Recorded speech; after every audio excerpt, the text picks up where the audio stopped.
Hello students of grade 11. Today we are going to do another interesting unit with you. Unit 7, Simple Living. What is simple living?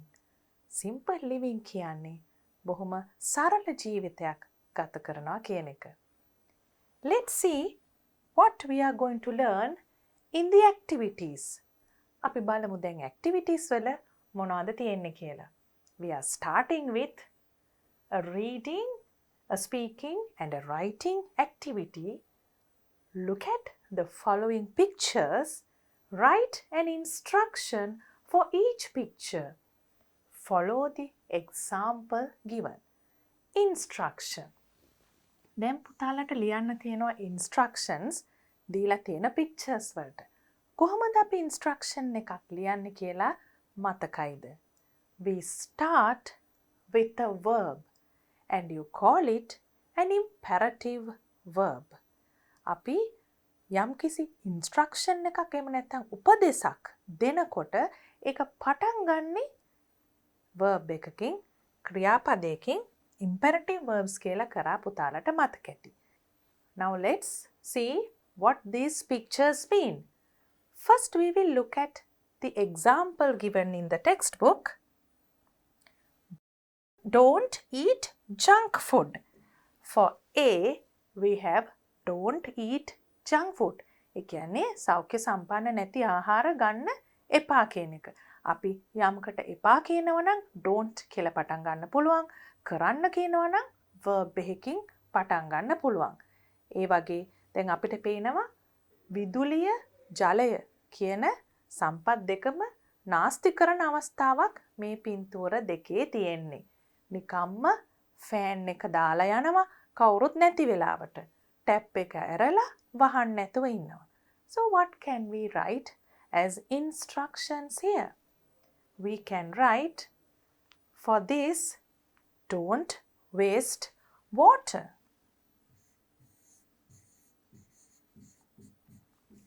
Like don't eat junk food, don't waste water. Then you can write for this, turn the fan off when you leave the room. Turn off, turn on, turn off, turn off.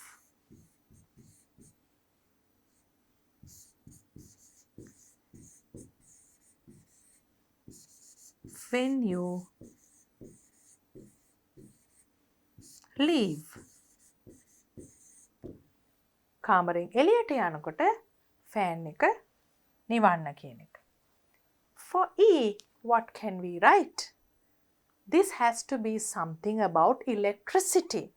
So we can write save electricity. විදුලිය.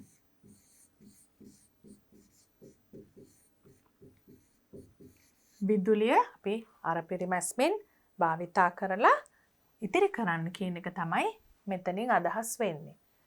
What can you see in this picture? Someone is working in the garden. අපිට පේනවා ගෙවත්තේ මල් පළතුරු එළවලු වවලා තියෙනවා. ඉතාම හොඳ දෙයක්. ඒ වගේ එකකට අපි instruction එකක් ලියන්නේ කොහොමද? Grow.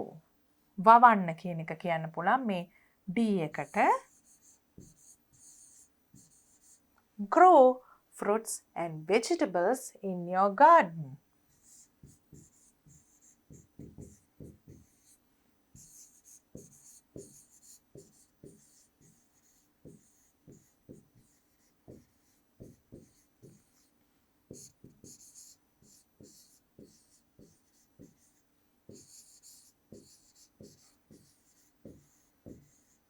So we have grow, save, words like that to start instructions. Next, we have a writing activity. Activity 3, you have to write a paragraph. එතකොට අපි ලියන්න තියෙන්නේ ඡේදයක් on what you and your family did last weekend. අපි ගිය සතියේ මොනවද කරේ කියලා තමයි ලියන්න තියෙන්නේ. Now what is the theme of our unit? අපි දැන් කරන unit එකේ තේමාව simple living. අපි එහෙනම් simple living ඊටාම සරල ජීවිතයක් ගත කරන පවුලක ළමෙක් ලියන විදියට තමයි මේක ලියන්න ඕනේ.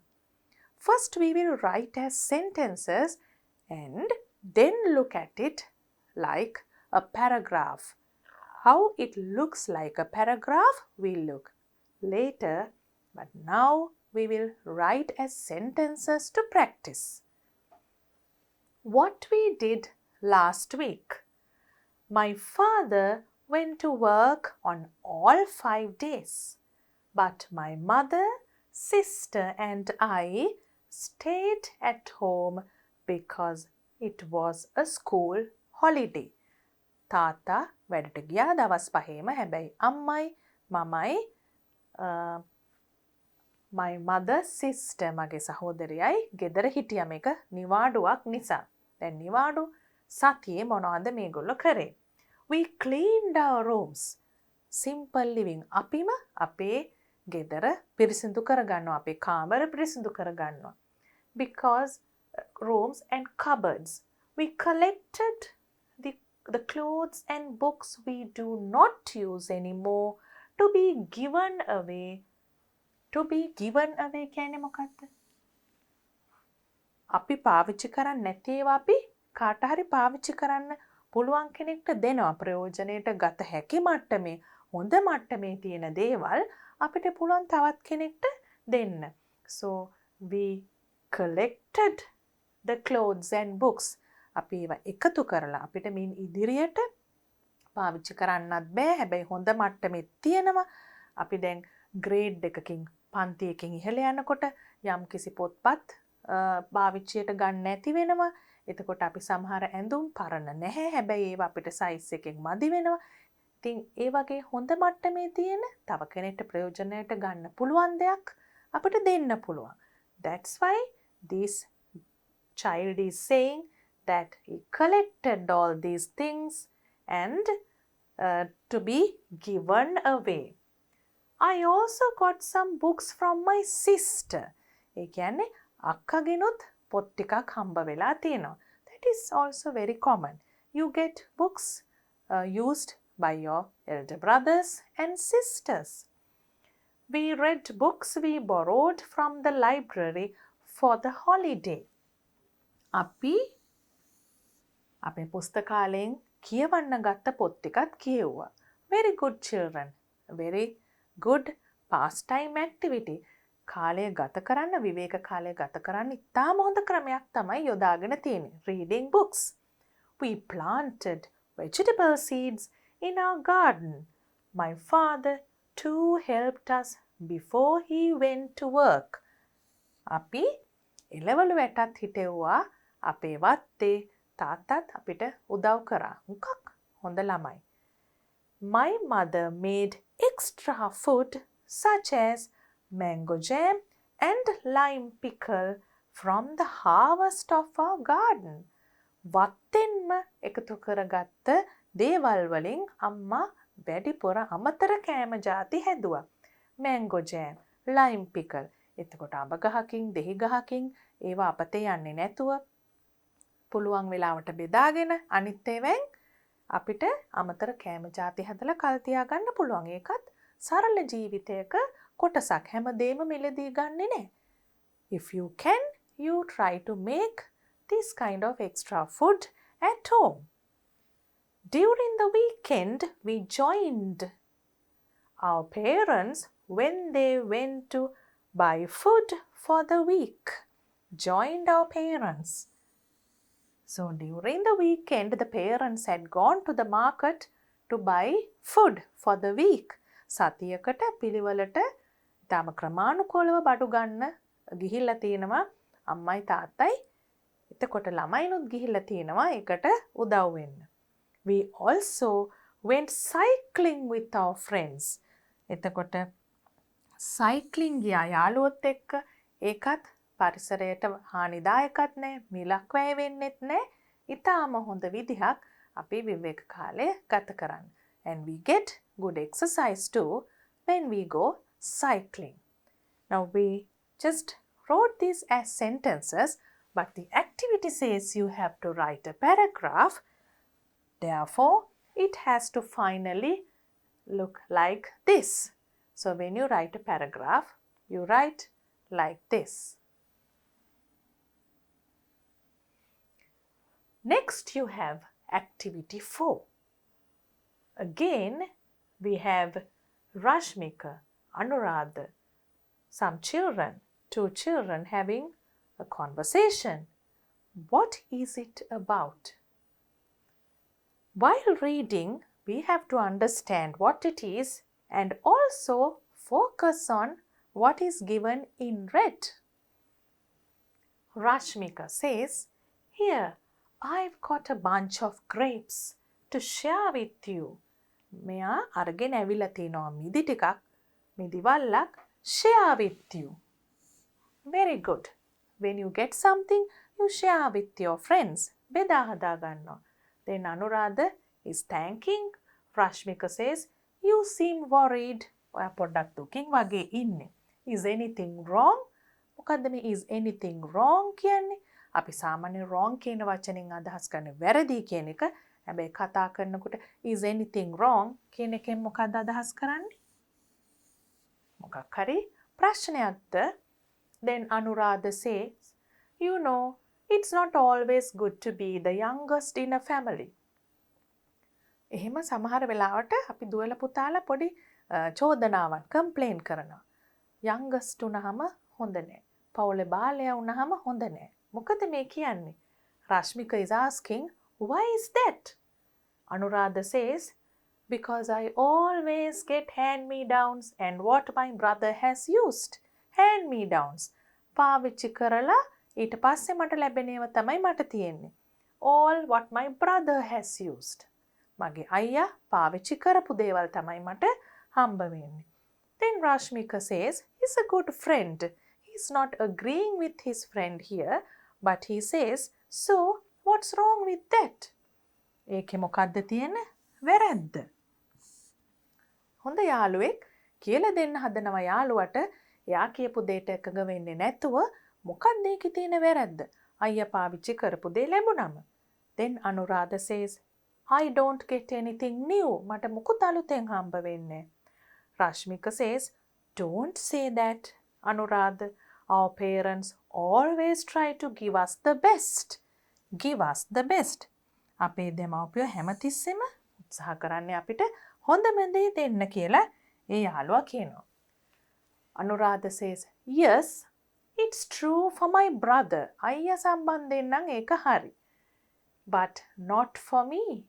I have to use his cricket gear. Remember the pile of storybooks I have? I got them from my brother. Pile of storybooks. ගොඩාක් ලොකු පොත් ගොඩක්, කතා පොත් ගොඩක්, ක්‍රිකට් ක්‍රීඩාවේදී භාවිතා කරන උපකරණ, කතා පොත් ඔක්කොම හම්බ වෙන්නේ අයියා පාවිච්චි කරපුවා. Rashmika says, oh really?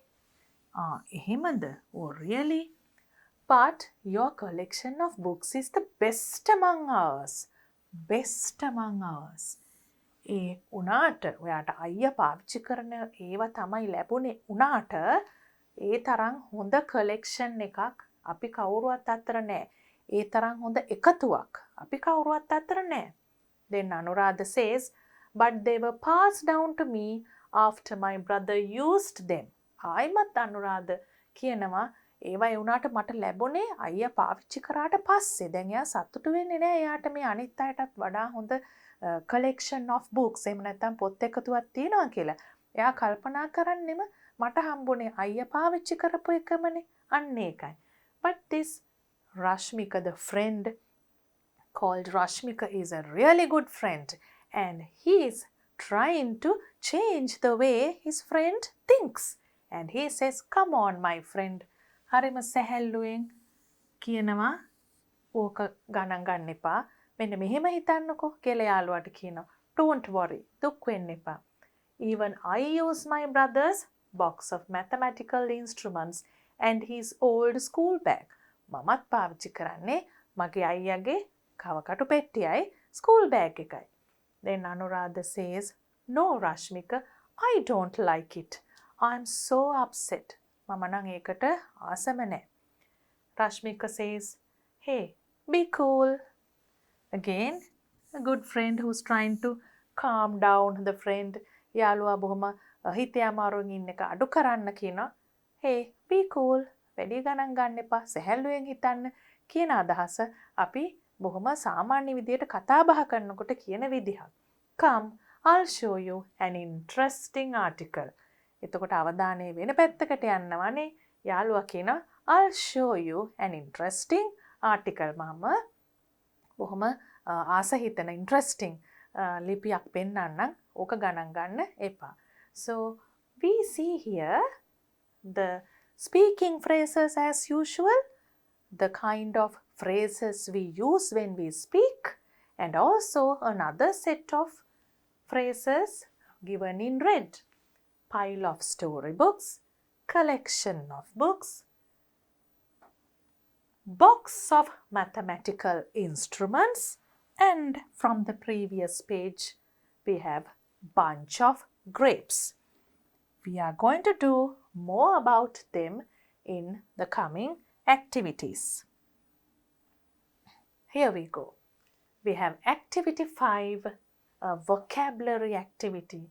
Form collective nouns using the words in the 2 boxes.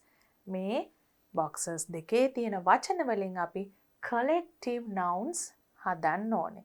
එතකොට මොනවද අපේ conversation එකේ රතු පාටින් තිබුණේ? They are called collective nouns. Now, what are collective nouns? Collective nouns tell us about a group of things. It is singular in form. අපි grammar පැත්තෙන් බැලුවොත් ඒක singular ඒක වචන. හැබැයි තේරුම පැත්තෙන් බැලුවොත් collective noun එකකින් කියන්නේ යම්කිසි සමූහයක් ගැන. Singular in form, but in meaning it's about a group. සමූහයක්. Let's try to match now.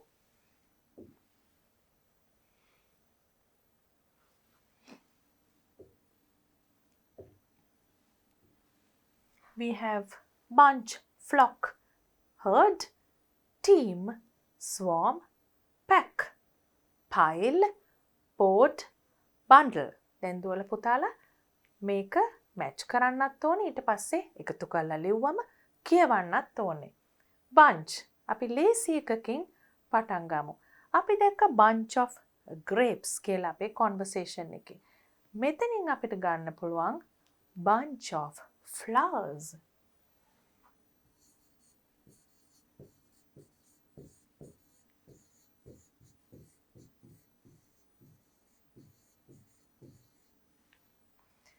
Then we can take a team because it's very easy. You can see a team of players. A team of players. යම්කිසි ක්‍රීඩකයන්ගේ කණ්ඩායමක්.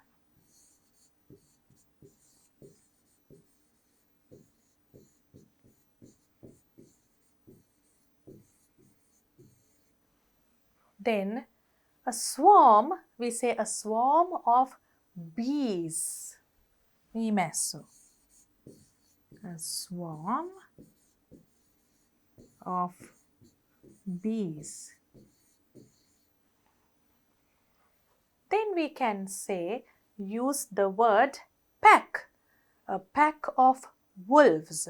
වෘකයෝ සමූහයකට අපි කියනවා a pack of wolves කියලා.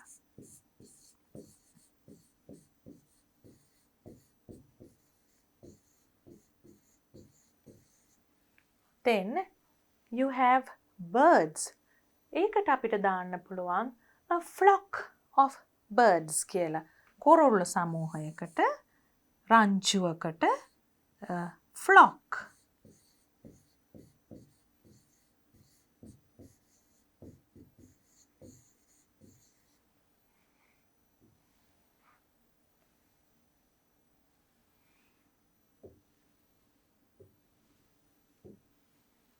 Then what is left? we have board. A board of directors. අධ්‍යක්ෂක මණ්ඩලයක් කියන්නේ. A board of directors.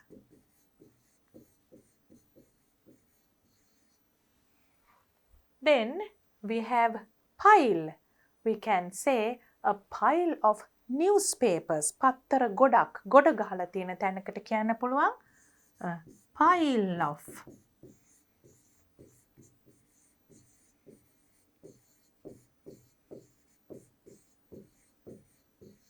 A pile of newspapers. And now we have only one left, herd.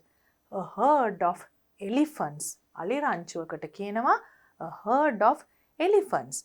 දැන් දුවල පුතාලට පේනවා එක එක සත්තුන්ට රංචුවක් කියන වචනය වෙනුවට විවිධ වචන තමයි මේ collective nouns හැටියට පාවිච්චි කරන්නේ. We can say a flock of birds, but we say a herd of elephants.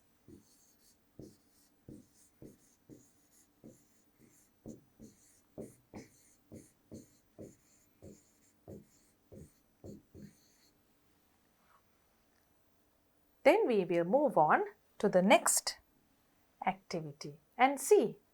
We have to write more. Activity 6, you have to complete the grid again with collective nouns for people, animal and others. It's divided into 3 sections. For people, මිනිස්සු සම්බන්ධයෙන් කියන උදාහරණ ටිකක් තියෙනවා මෙතන. A group of men, මිනිස්සු කණ්ඩායමක්. A team of players, we did that in the previous activity. A gang of thieves, සොරු කණ්ඩායමක්. A gang of prisoners කියනවා අපි. gang එකක්. සොරු කණ්ඩායමක්. A panel of, අපි කියනවා a panel of judges.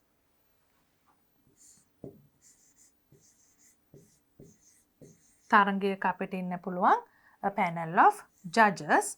ඒ කියන්නේ තරංගයේ තීරණය දෙන ජය පෙරදුම තීරණය දෙන අය a panel of judges. Then you have a regiment of army soldiers, a regiment of soldiers. Also you can say a band of musicians.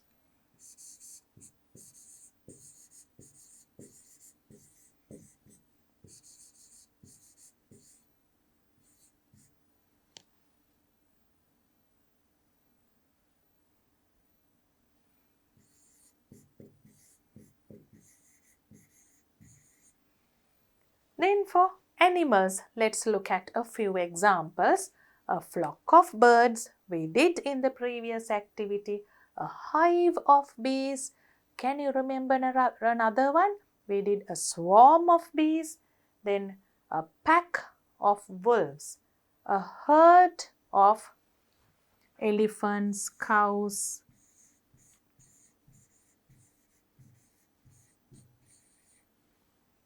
Then you can write a brood of hen. A brood of hen. A litter of puppies. පුංචි බලු පැටව් සමූහයකට.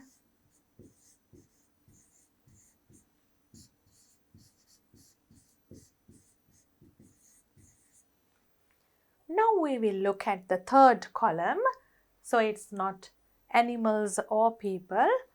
For other things, we have stack of wood and a fleet of ship. Ship කියන එකත් එක්කම තවත් උදාහරණයක් මෙතෙන්ට ගන්න පුළුවන්. A fleet of aircraft. ගුවන් යානා වලටයි නැව් වලටයි දෙකටම පාවිච්චි කරන්න පුළුවන් collective noun එකක්. A group of. Usually a group is used with people, like a group of girls, a group of students. ඒ වගේ මිනිස්සු එක තමයි වැඩියෙන් පාවිච්චි වෙන්නේ. හැබැයි ඒකම අපිට කියන්න පුළුවන් a group of plants.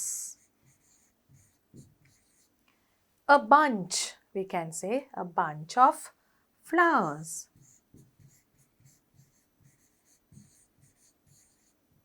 A chest of අපි ලාච්චු පේලියක් උඩ ඉඳලා යටට තියෙන එකට කියනවා a chest of drawers. Again we can write something like a flight of stairs.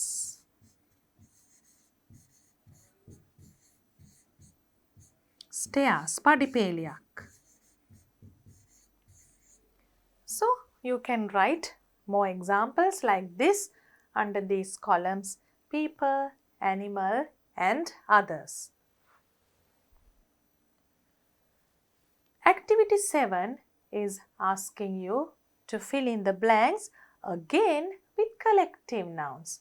A bouquet. අපි කියන්නේ මල් bouquet එකක් දෙනවා කියලා. So you can say a bouquet of flowers.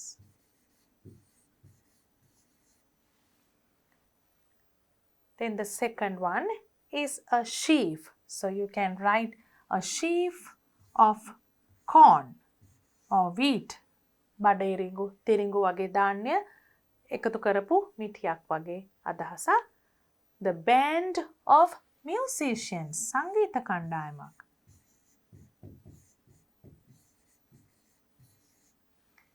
A team of players. ඒක අපි මීට කලින් පාවිච්චි කරා. තව ලියන්න පුළුවන් team of officers.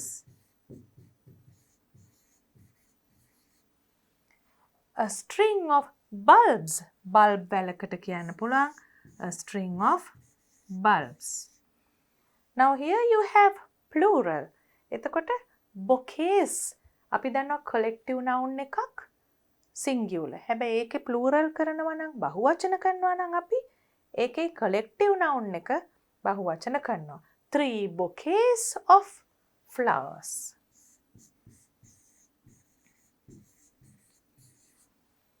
Sheaves of corn. The bands of musicians.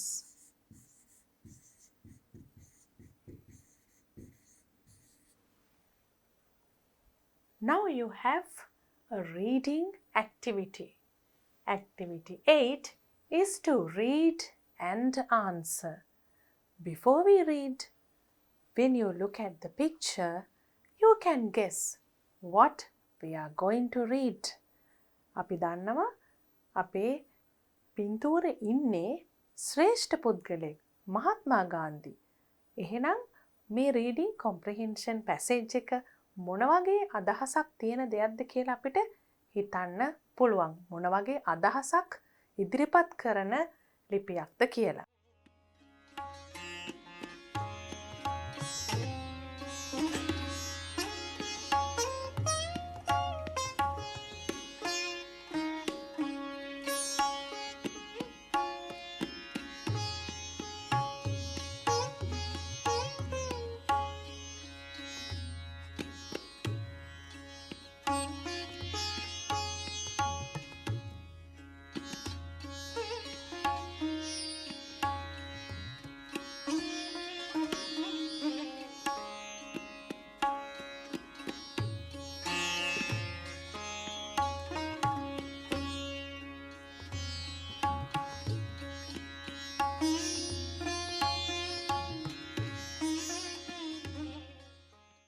Start reading.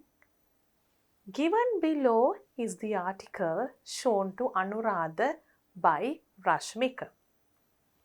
When we study the history of the world, අපි ලෝක ඉතිහාසය ඉගෙන ගන්නකොට we can see that many religious leaders, political leaders and social activists lived simple lives. ඒ කියන්නේ මොකද්ද? අපිට පේනවා ආගමික නායකයින්, දේශපාලන නායකයින්, ඒ වගේම සමාජ ක්‍රියාකාරීන්. ඒගොල්ලෝ හරිම සරල ජීවිත ගත කරපු අය කියලා. එහෙම අය ගැන විශේෂයෙන් අපි ඉතිහාසයේ සඳහන් වෙනවා. Simple lives as minimalists. ඊටාම අල්පේච්ඡ විදියට ජීවත් වෙච්ච අය. This quality attracted many disciples and followers around the world. ඒ කියන්නේ මොකද්ද? මෙන්න මේ ගති ලක්ෂණය නිසාම ඒ වගේ අයට ලෝකයෙන්ම අනුගාමිකයෝ ඇති වුණා කියන එක. Mahatma Gandhi is considered as the father of the nation by Indians. ඒක දුවල පුතාලා අනිවාර්යයෙන්ම අහලා තියෙන දෙයක්. මහත්මා ගාන්ධි ජාතියේ පියා හැටියට සලකනවා ඉන්දියාවේ. He was an inspiring philosopher. දාර්ශනිකයෙකුත් වුණා.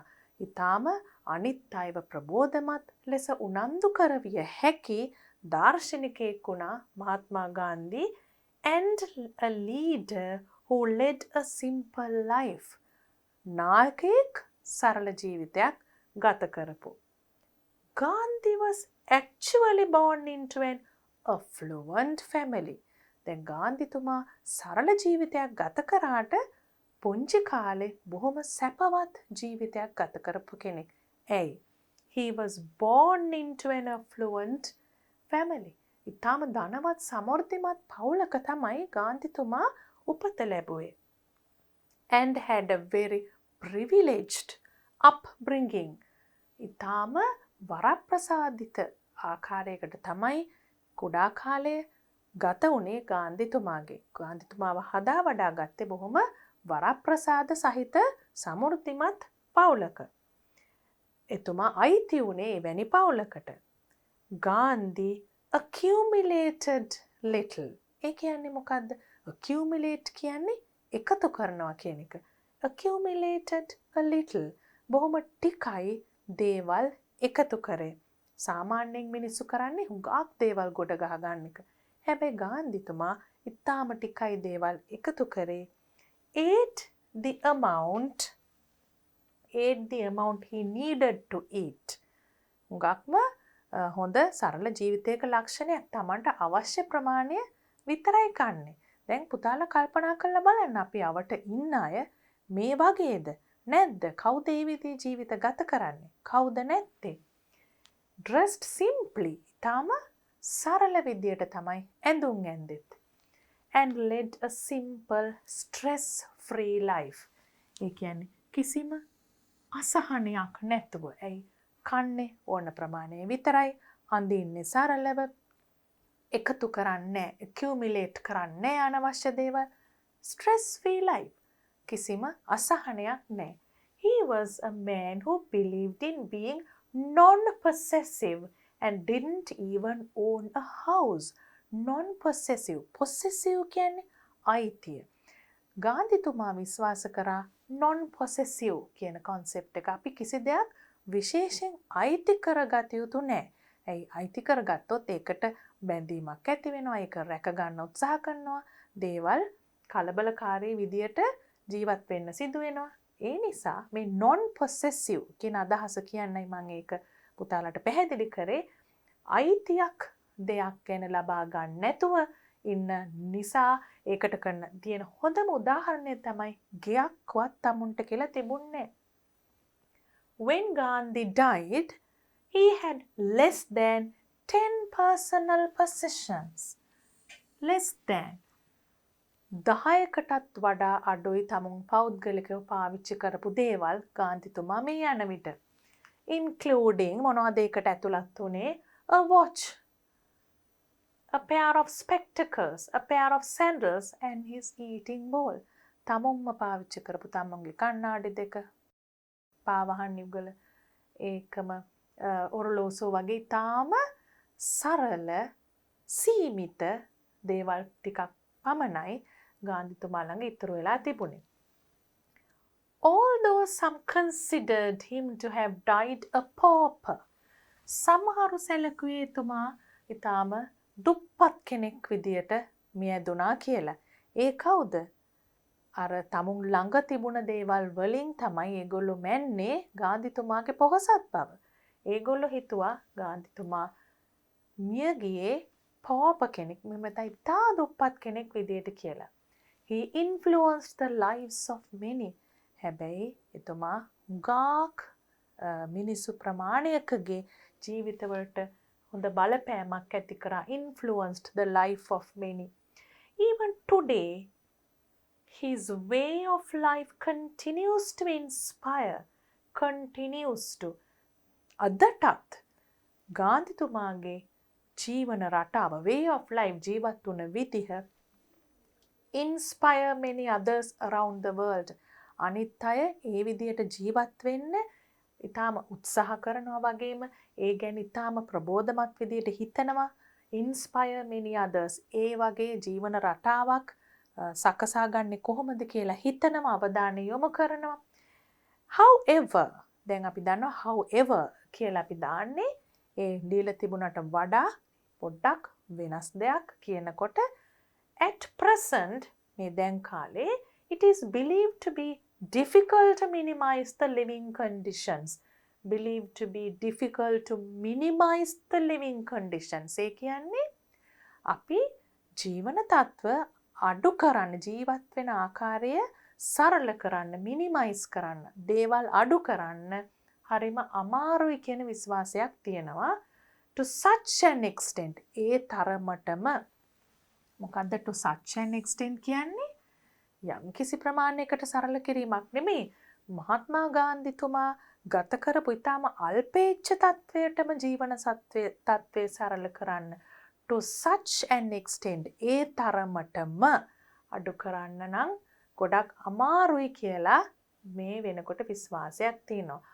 One must learn to use, buy or do things that they really ought to do rather than doing them just because the others do. A very important message to the people who live today. Some people just try to do things just because the others do it, not because they want to do it. tamunට ඕන හින්දා නෙමේ අනුන් කරන නිසා දේවල් කරන අය ඉන්නවා. ඒ වගේ අය ගැන තමයි මෙතන තියෙන්නේ. මේකෙන් කියන්නේ මිනිස්සු දැනගන්න ඕනේ learn to use, පාවිච්චි කරන්නේ, මිලදී ගන්න කරන්නේ මොනවද? අපි කළ යුතුම දේවල් විතරයි. එහෙම නැතුව rather than doing them just because the others do. අනිත් අය කරනවා කියලා අපි කරන්නේ නැහැ. Life becomes easy when one learns to reuse. ජීවිතේ පහසු වෙනවා අපි පුරුදු වෙනවා නම් reuse. We have done this concept before in one of the units in your Pupil book. Reduce, reuse, recycle.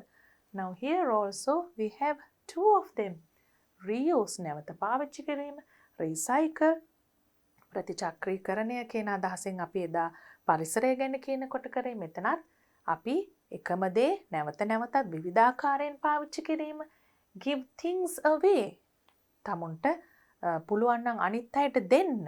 තියාගෙන ඉන්නේ නැතුව අනවශ්‍ය විදියට. Self-sufficiency, ස්වයං පෝෂිත බව, also is a good trait of a person who leads a simple life. අපි අපේම දේවල් සපයා ගැනීමත් good trait of a person.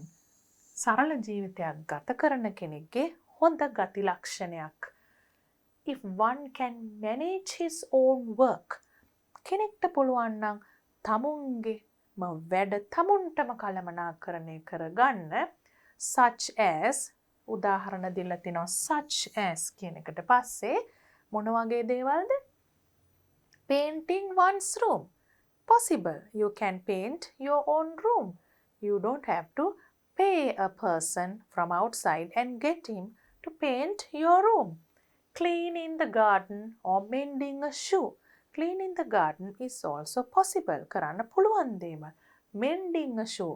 පුළුවන් නම් පොඩි කැඩිලා තියෙන පොඩි තැනක් නම් අපේ සපත්තුවක උත්සාහ කරන්න පුළුවන් නම් ඒක හදාගන්න. ඒ හැම දෙයකින්ම මොකද්ද වෙන්නේ? It makes life easier. ජීවිතේ පහසු වෙනවා. In addition, then however වගේම in addition කියන්නේත් මේ අපි ලිවීමේදී භාවිතා කරන මේ cohesion කියන මේ අදහස්වල අන්තර් සම්බන්ධතාවයක් ඇති කරන්න භාවිතා කරන මේ වගේ වචන ඒවා ගැනත් පුතාලා අවධානය යොමු කරන්න ඕනේ. In addition, ඒකම කියලා අපි එකතු කරනවා අදහසක් මේ කියපු දෙයටම. If one is in the habit of growing fruits and vegetables for one's own consumption, ඒ කියන්නේ මොන පුරුද්දක්ද මේ හැබිට් එකක් කියන්නේ පුරුද්දක්නේ. මොන වගේ පුරුද්දක්ද තියෙන්න ඕනේ? Growing fruits and vegetables for one's own consumption.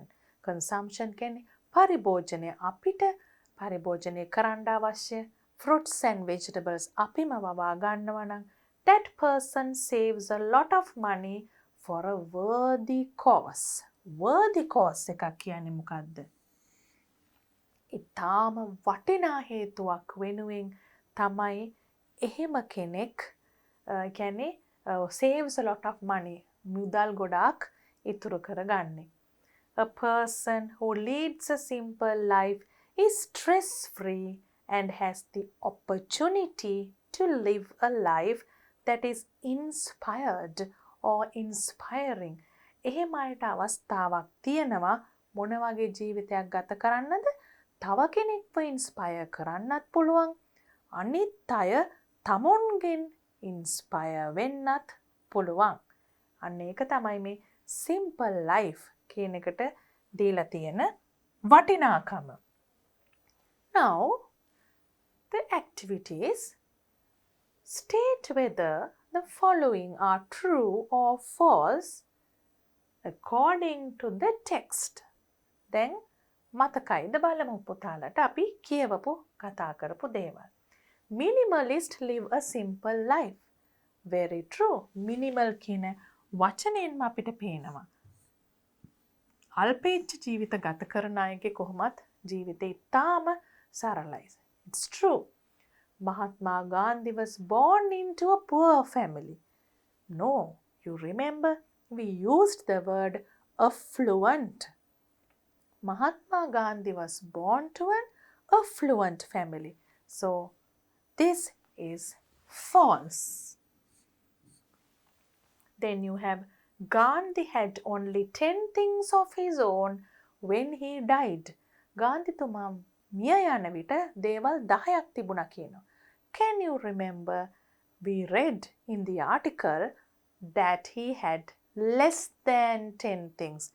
10ටත් වඩා අඩු ප්‍රමාණයක් තිබුණා කියලා තමයි reading comprehension අපේ passage එකේ තිබුණේ. එහෙනම් අපි මේකට false කියන්න පුළුවන් 10ක්වත් තිබුණේ නැහැ. Self sufficiency is a trait of simple life. Yes.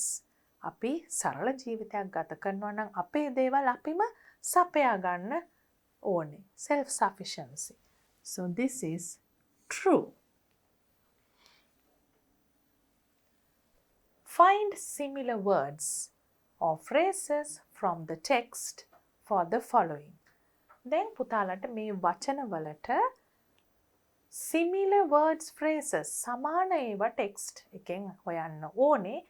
මොනවද මෙතනින් අපිට කරන්න පුළුවන් මතකයද කියලා බලමු. Wealthy. Mahatma Gandhi was born to an affluent family කියලා අපි ඉස්සෙල් activity එකෙත් කිව්වා. එහෙනම් අපිට මේකට ලියන්න පුළුවන් affluent.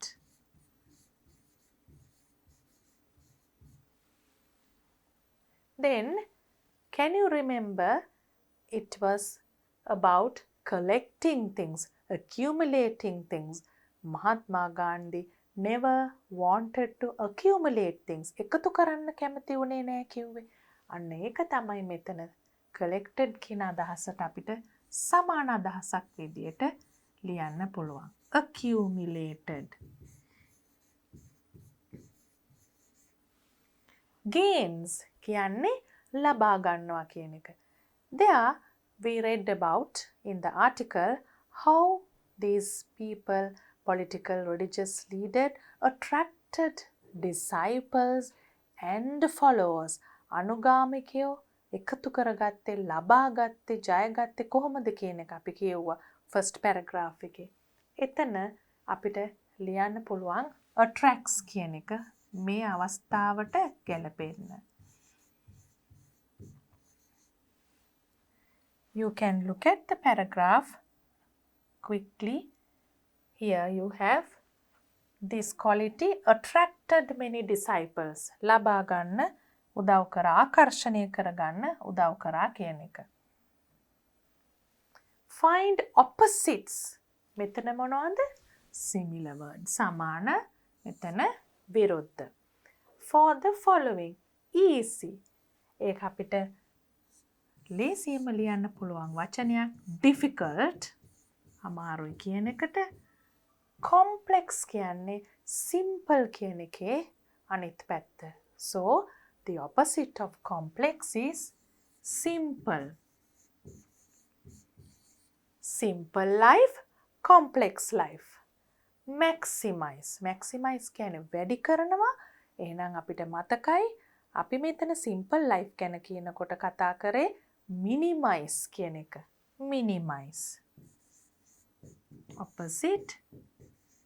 Minimize. Now we have to give a suitable title to the text. Let's look at the text a little bit and think of a title. Here we have about people who living a simple life, religious leaders, political leaders, social activists, they all live a very simple life. And in this paragraph, we have specific information about Mahatma Gandhi's extremely simple and inspiring life. Then here we have more details about how Mahatma Gandhi was non-possessive and how he died without earning anything in this world. The normal things like the property and everything he didn't want to earn. එතකොට මේ paragraph එකේ තියෙන්නේ ඒ දේවල්. බොහොම අපිට ලේසි මේකට මාතෘකාවක් හිතන්න. මුළු එකම තියෙන්නේ. Even in the last paragraph, generally for today's people, generally about people, how we should live a simple life. What we should do to live a simple life. අපි මොනවද කරන්න ඕනේ සරල ජීවිතයක් ගත කරන්න. එහෙනම් අපිට මේකේ මාතෘකාව හැටියට හිතන්න පුළුවන් ලේසිම එකක් තමයි පුතාලට දැන් මතක් වෙනව නේද? දැම්මම ලියලත් ඇති මම හිතන්නේ. The importance of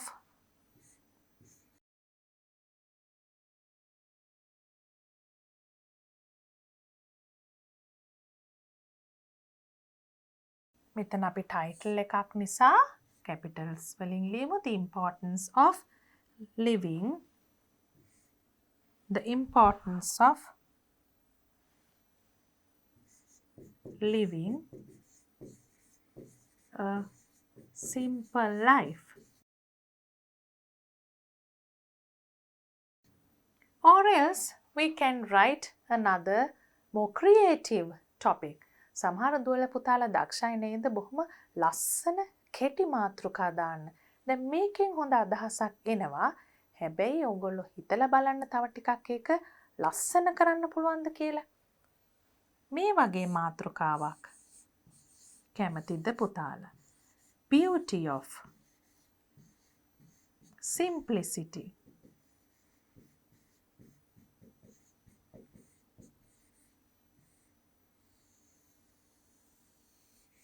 ඒ කියන්නේ සරල බව කොයිතරම් සුන්දරයිද කියන එක. සරල භවයේ සුන්දරත්වය කියන එක. මේ මාතෘකාවත් හොඳටම ගැලපෙනවා. පුතාලට තව මාතෘකාවක් මේ වගේ හිතන්නත් පුළුවන්. What are the good practices of a simple lifestyle? Discuss then and list them out. මොන වගේ දේවල්ද අපිට කියලා තිබුණේ simple lifestyle එකකට ගැලපෙන practices එහෙම නැත්නම් පුරුදු කියලා. ඒක තිබුණේ මෙන්න මේ paragraph එකේ minimizing living conditions. So you can reuse, recycle, give away things, then you can be self-sufficient, then you can do your own work, manage your own work, then you can also grow your fruits and vegetables in the garden. So let's write a few as the answer. List them out. reuse, recycle. Manage your own work.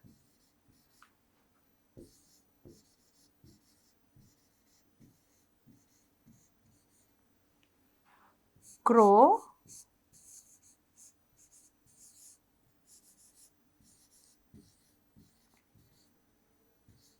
fruits, grow your fruits and vegetables.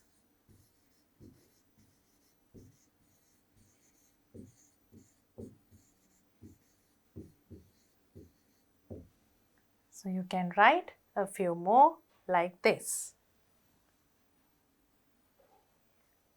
Last activity of this is to write a speech on the value of leading a simple life. If you are doing this speech to the class, what would you write? දැන් මෙහෙම අපි කතාවක් ලියනකොට speech එකක් ලියනකොට මොන වගේ දේවල්ද ලියන්නේ කියලා කල්පනා කරන්න ඕනේ. We got a lot of information from our reading comprehension activity too. අපි සාමාන්‍ය ජීවිතේ දන්න දේවල් එකතු කරලා අපි දැන් reading passage එකේ කියපු දේවලුත් එකතු කරලා ලස්සන ස්පීච් එකක් හදමු. This is an example. Because it's a speech, you have to start like this. Use something to address the audience. අපි ඉස්සරහින් ඉන්න අයට කතා කරලානේ පටන් ගන්නෙ. දැන් මේක class speech එකක් නම් you can start in a simple way like this. My dear teacher and friends. Today I am going to talk about කියන්නේ හරිම common විදිහක්. බොහොම ගොඩාක් ළමයි විසින් පාවිච්චි කරන විදිහක් තමයි මේ today I am going to talk about කියන එක. මේ talk about වෙනුවට share some ideas කියලා පොඩ්ඩක් වෙනස් කරන්නත් පුළුවන්. ඒ දෙකෙන් එකයි පාවිච්චි කරන්නේ. ඒකයි මේ slash එකක් මෙතන දාලා තියෙන්නේ. මේ දෙකෙන් එකයි. Today I am going to talk about the value of leading a simple life. සරල ජීවිතයක් ගත කිරීමේ වටිනාකම. value එක තමයි අද මම කතා කරන්න බලාපොරොත්තු වෙන්නේ. I would say a simple life is a beautiful life. මම යෝජනා කරනවා සරල ජීවිතයක් කියන්නේ සුන්දර ජීවිතයක් කියලා. දැක්කද එයා අවධානය ගන්න හදනවා audience එකේ සභාවේ එයාගේ අදහස ඉස්සෙල්ලම ප්‍රකාශ කරලා simple life එකක් ගැන. I hope you agree with me. දැක්ක නේද? තවත් එයා සභාව audience එක සම්බන්ධ කරගන්න උත්සාහ කරන විදිහ. ඔබත් මාත් එක්ක එකඟයි නේද? I hope you agree with me. Let's see what a simple life is. Let us see. අපි බලමු. එතකොටත් සභාව සම්බන්ධ කරගන්නවා. මේ simple life එකක් කියන්නේ මොකක්ද කියන එක. It is a life where we get engaged in only what is necessary. මොන වගේ ජීවිතයක්ද මේ? අපි යෙදෙන්නේ only what is necessary. අවශ්‍ය දේවල් වල විතරයි අපි යෙදෙන්නේ. ඒ කියන්නේත් අදහස අනවශ්‍ය දේවල් වල යෙදෙන්නේ නැහැ. It is a life where we are content with what we have. අපි ළඟ තියෙන දේවල් වලින් සෑහීමකට පත්වෙන ජීවිතයක්. ඒත් එක්කම බලන්න ඊළඟට කියන දේ. දැන් මේක දුවල පුතාලා දන්නවා සමහර අය මේ වගේ හොඳ අදහසක් ප්‍රකාශ කරාම ඒක වැරදියට ගන්නත් ඉඩ තියෙනවා. ඒ වගේ අයටත් අපි අපේ ස්පීච් එක ඇතුලේ පැහැදිලි කිරීමක් දෙන්න ඕනේ. දැන් අපි කියවනේ ලද දෙයින් සතුටටපත් වෙලා ඉන්න කියලා. ඒත් එක්කම කියනවා what are the ways to live a simple life? The ground rule is we must not expect too much. It doesn't mean that we don't work hard to achieve more. අන්න ඒක තමයි මං කියපු ඒ පැහැදිලි කිරීම.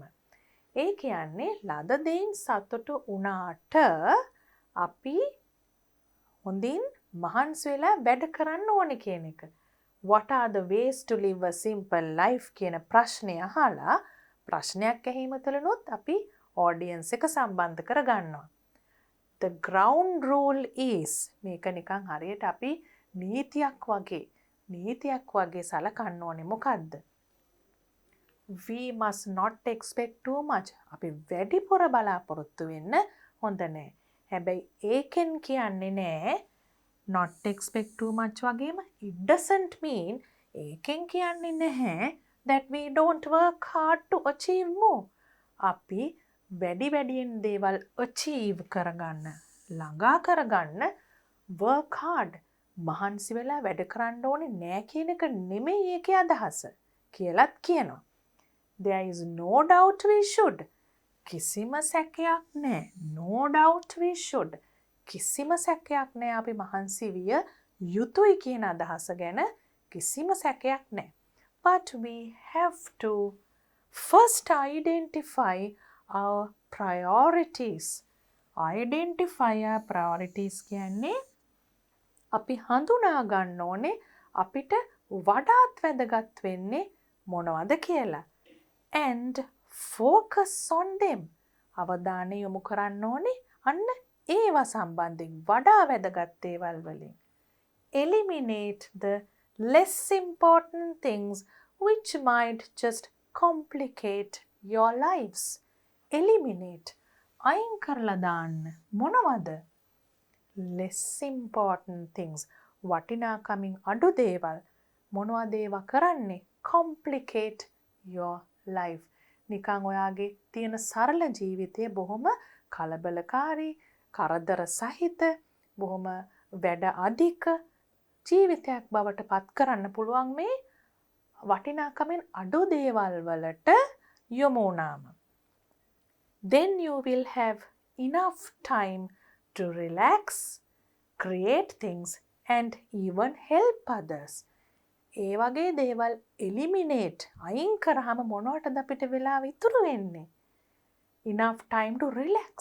අපිට බොහොම සහනදායී විදිහට විවේක සුවයෙන් ගත කරන්න වෙලාව හම්බ වෙනවා. Create things.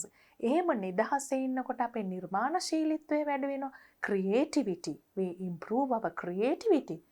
So we can create things and even help others. You have enough time to help others, not only think about you. Some people believe that only money can make you happy. සමහර මිනිස්සු හිතනවා මුදල් වලින් විතරයි only money can make you happy. අපිව සතුටු කරන්න පුළුවන් කියලා. I don't think so. දැක්ක නේද? අපි අපේ අදහස ප්‍රකාශ කරනවා. තව කෙනෙක් මෙහෙම කියනවා. හැබැයි මගේ අදහස ඒක නෙවෙයි. So when you write a speech, it has to sound like a speech, not like an essay. If we use our resources carefully, අපේ සම්පත් ප්‍රවේශමෙන් පරිහරණය කරොත් without wasting, නාස්ති නොකර, we can live with less money. අපිට අඩු මුදල් ප්‍රමාණයකින් ජීවත් වෙන්න පුළුවන්. If we grow our own food as much as possible, පුළුවන් උපරිමයෙන් අපේම එළවලු අපිට වගා කරගන්න, අපේ කෑම අපිට වගා කරගන්න පුළුවන් නම් in a home garden, we can save money. Definitely we can save money. Moreover, තවද that will make us physically and mentally healthy. ඒ දෙයින් අපිට තව ලැබෙන වාසිය මොකද්ද? මානසික, ශාරීරික සෞඛ්‍ය සම්පන්න බව. Other leisure activities such as තවත් අපි විවේක කාලයට ගත කරන මෙන්න මේ වගේ such as කියලා අපි activities වගේක් ලියනවා. Walking, cycling, flying kites and outdoor playing with friends. ඒ කියන්නේ ඔක්කොම කිසිම වියදමක් නැති, පරිසරයට හානියකුත් නැති, තව කෙනෙක්ට හානියකුත් නැති activities. Flying kites, outdoor, එළියේ කරන සෙල්ලම්, with friends. To do the same. Do the same කිව්වේ මොකද්ද? මේ දේම කරනවා. physically and mentally healthy. ඒකමයි නැවත repeat කරන්නේ. repetitive නැත්තම් එකම repeat කරන්නේ නැතුව same කියන වචනයෙන් අපි ඒ දේ අදහස් කරනවා. Sharing things among family members is another way to make maximum use of what we have. අපි පවුලේ සමාජිකයන් අතර දේවල් ෂෙයා කර ගැනීම හෝ මාරු කර ගැනීම හවුලේ පාවිච්චි කිරීම තුළින් අපිට පුළුවන් අපි ළඟ තියෙන දේවල් වලින් උපරිම ප්‍රයෝජනය ගන්න. Make maximum use. Make maximum use of what we have. That too helps us to live a simple life. ඒකත් දායක වෙනවා සරල ජීවිතයකට.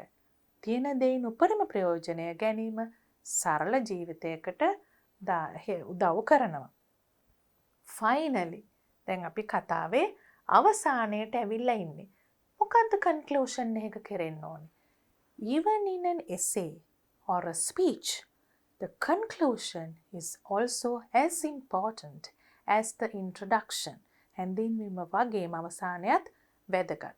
In the conclusion, you have to sum up. අපි කියපු දේ සාරාංශගත කරන්න ඕනේ. Also, you have to give a message to the audience, a strong message to the audience. අපි කියපු දේ සාරාංශගත කරනවා වගේම හොඳ පණිවිඩයක්. Create an impact. බලපෑමක් ඇති කරන්න ඕනේ. එහෙම නැත්නම් ඔයාගේ ස්පීච් එකෙන් වැඩක් නැහැ. දැන් බලමු දුවලා පුතාලා මේ conclusion එක කොයි වගේද කියලා. Finally, අවසාන වශයෙන් I like to emphasize.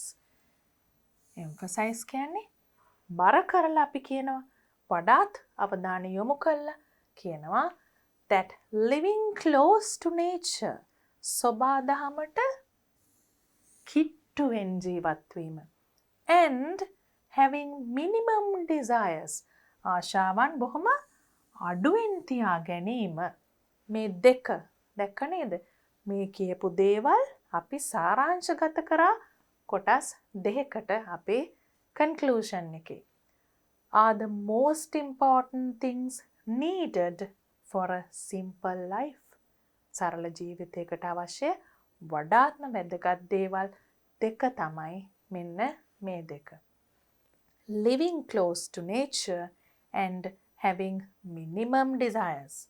It will make us balanced and successful individuals one day. සමබර අපිව කවදා හරි සමබර සහ සාර්ථක balanced and successful individuals one day. Then finally, you have to conclude by thanking the audience and thanking for your opportunity. අපේ සභාවටයි ලැබුණ අවස්ථාවටයි දෙකටම තෑන්ක් කරලා මෙන්න ඉවර කරන විදිය. Thank you everyone for your attention and this opportunity given to me. මගේ කතාව කෙරෙහි අවධානය යොමු කරගෙන සිටියටත් මට මේ අවස්ථාව ලබා දුන්නටත් බොහොම ස්තුතියි කියන එක. So let's read the speech once again and see how it sounds as a whole. The value of leading a simple life.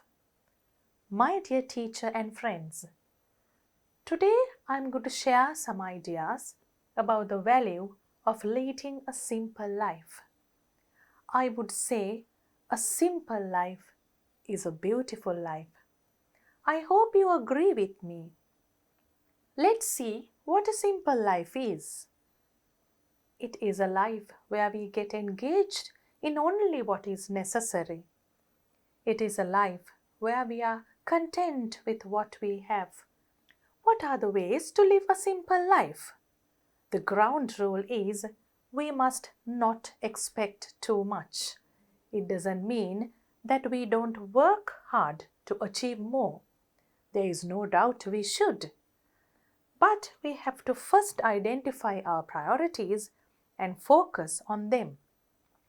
Eliminate the less important things which might just complicate your lives. Then you will have enough time to relax, create things, and even help others. Some people believe that only money can make you happy. I don't think so. If we use our resources carefully without wasting, we can live with less money. If we grow our own food as much as possible in a home garden, we can save money. Moreover, that will make us physically and mentally healthy. Other leisure activities such as walking, cycling, flying kites, and outdoor playing with friends too do the same. Sharing things among family members is another way to make maximum use of what we have. That too helps us to live a simple life. Finally, I like to emphasize that living close to nature and having minimum desires are the most important things needed for a simple life. It will make us balanced and successful individuals one day. Thank you, everyone, for your attention and this opportunity given to me. Now let's move on to our next activity. Activity 9 says, read aloud the following text and do the activities that follow. Read aloud. දැන් පුතාලත් මේක මාත් එක්කම කියවන්න ඕනේ. මොකද උත්තර ලියන්න ඉස්සෙල්ලා reading aloud කියන activity එක තමයි text book එකේ pupils book එකේ අපිට කරන්න කියලා තියෙන්නේ. Let's read it together. The last wishes of Alexander the Great. The name of Alexander the Great. එතකොට අපි දන්නවා කවුරු හරි විශේෂ පුද්ගලයෙක් ගැන කියනකොට උපන් වර්ෂය සහ මියගේ වර්ෂය සඳහන් කරනවා මේ විදිහට වරහන් ඇතුලේ 356 to 323 BC before Christ ක්‍රිස්තු පූර්ව. Still lives in the legends of the East, and traces of his swift conquest are still stamped upon the fabric of Western Asia. බොහොම අලංකාර භාෂාවකින් ලියලා තියෙනවා Alexander the Great කියන අධිරාජ්‍යය මියගිය පසුවත් still lives in the legends of the East. Legend of the East ඒ කියන්නේ ජනප්‍රවාදවල තවමත් ජීවත් වෙනවා කියන එක, and traces of his swift conquest තා ඉක්මනින් ලබාගත්තු ජයග්‍රහණ ගැන තවමත් අපිට සඳහන් වෙනවා. අපි ඒ ගැන කතා කරනවා.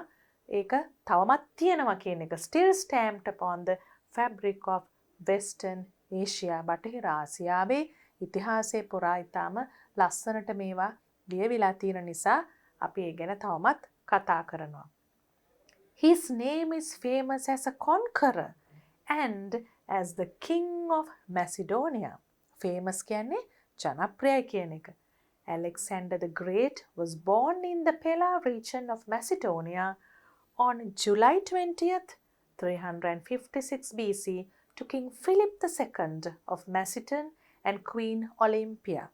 දැන් අපි විශේෂ පුද්ගලයෙක් ගැන ඉතිහාසය සඳහන් කරනකොට මවපියා ගැනත් සඳහන් කරනවා.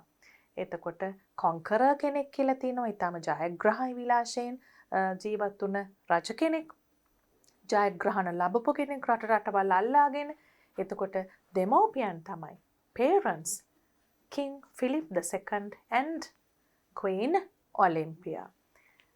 This young, dark-eyed and curly-haired prince, can you see the adjectives? Young, dark-eyed, curly-haired, very descriptive. ඉතාම සවිස්තරාත්මකව අපිට රජතුමාගේ පෙනුම ගැන, අධිරාජයාගේ පෙනුම ගැන දීලා තියෙනවා.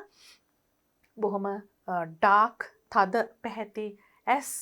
එතකොට curly, කැරලි ගැසුණු කොණ්ඩේ. Prince was tutored by the great philosopher Aristotle. Aristotle කියන ශ්‍රේෂ්ඨ දාර්ශනිකයාගෙන් ගුරුහරුකම් ලබාගත් කෙනෙක් තමයි මේ Alexander අධිරාජ්‍යය. Alexander the Great conquered half the known world in 13 years. Swift conqueror. ඉතාව වේගවත්ව අපි දැනුවත්ව තියෙන ඒ වෙනකොට දැනුවත්ව තිබුණ ලෝකයේ ප්‍රමාණයෙන් භාගයක් විතර අල්ලා ගත්ත. Conquered half the known world in 13 years. වසර 13ක් ඇතුළත. ඉතාම වේගවත්. This ruler swept aside the mighty armies. ඉතාම බලවත් හමුදාවන් ඉතාම සාර්ථක ලෙස පරාජය කරා of the Persian Empire and established his rule as far as Punjab. Punjab දක්වා තමුන්ගේ අධිරාජ්‍ය පැතිරෙව්වා පර්සියානු හමුදාවන් පරාජයට පත් කරලා. Alexander the Great was far more than a general and a leader of armies. දැන් මේ යුද ජයග්‍රහණ ලැබුවට හමුදාවක ජෙනරල් වරයෙක් හැටියටත් නායකයෙක් හැටියටත් කටයුතු කරාට far more than ඊට වඩා වැදගත්කමක් තිබුණ කෙනෙක්. ඉතා වටිනා චරිතයක් මේ Alexander the Great කියන අධිරාජය. His colossal victories were followed by sympathetic, understanding, administration. අන්න බලන්න හේතුව මේ යුද ජයග්‍රහණය සිදු කරපු කෙනෙක් පමණක් නෙවෙයි මොනවද විශේෂත්වය මේ ඉතා විශාල ජයග්‍රහණ colossal victories were followed by ඒ ජයග්‍රහණ වලින් පස්සේ මොන වගේ රාජ්‍ය පාලනයක්ද තිබුණේ? sympathetic බොහොම මිනිස්සු කෙරෙහි අනුකම්පා සහගත කරුණාවෙන් කරන පාලනයක්. understanding තේරුම් අරගෙන කරන පරිපාලනයක්. administration and had won the loyalty of the defeated. ඒකත් ඉතාම වැදගත්. defeated කියන්නේ defeat වුණ පරාජය වෙච්ච පාර්ශවයේත් පක්ෂපාතීත්වය. won the loyalty පරාජය වෙච්ච අයගෙත් පක්ෂපාතීත්වය ලබා ගන්න තරම් දක්ෂ වුණා. හොඳ පාලකෙක්. Alexander after conquering many kingdoms රාජ්‍ය විශාල ප්‍රමාණයක් අත්පත් කරගත්තට පස්සේ conquering ජයග්‍රහණය කරාට පස්සේ was returning home. දැන් returning ආයිමත් තමුන්ගේ ජීවත් වෙන ප්‍රදේශයට එනවා. On the way ඒ එන ගමන් he fell ill. අසනීප වුණා. Knowing that his death was nearing ඔහුගේ මරණය ළඟා වෙන බව දැනගෙන nearing death was nearing he longed to see his mother's face. He longed to see. ඔහු ඉතාම ඕනෑකමින් බලාපොරොත්තු වුණා අම්මාගේ මුහුණ දකින්න. Because he knew that he was going to die. He was very ill. However, ඒ වුණත් he realized that his sinking health would not permit him to reach his mother as he was far from his homeland. Sinking health. Sinking කියන්නේ සාමාන්‍යයෙන් ගිලෙනවා කියන එකටනේ. Sinking ship එකක් කියන්නේ අපි. හැබැයි මෙතන sinking health කියන්නේ ඒකත් යම්කිසි ගිලීමක් වගේ තමයි.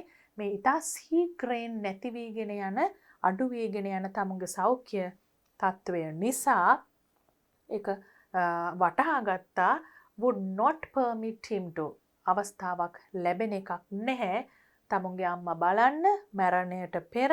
මොකද තමුන් ජීවත් වන රට ඉතාම දුර නිසා මේ ප්‍රදේශයත් එක්ක බලනකොට. Alexander the Great realized that all his wealth තමුන්ගේ සියලුම ධනය and his conquest ජයග්‍රහණ his great army තමුන්ගේ හමුදාව විශේෂ තමුන්ගේ ශ්‍රේෂ්ඨ හමුදාව his sharp sword තමුන්ගේ ඉතාම තියුණු මේ ආයුධ කඩුව would not help him to save his life. මේ කිසිම දෙයක් තමුන්ගේ ජීවිතේ බේරගන්න උදව් වෙන්නේ නැති බව තේරුම් ගත්තා. realized.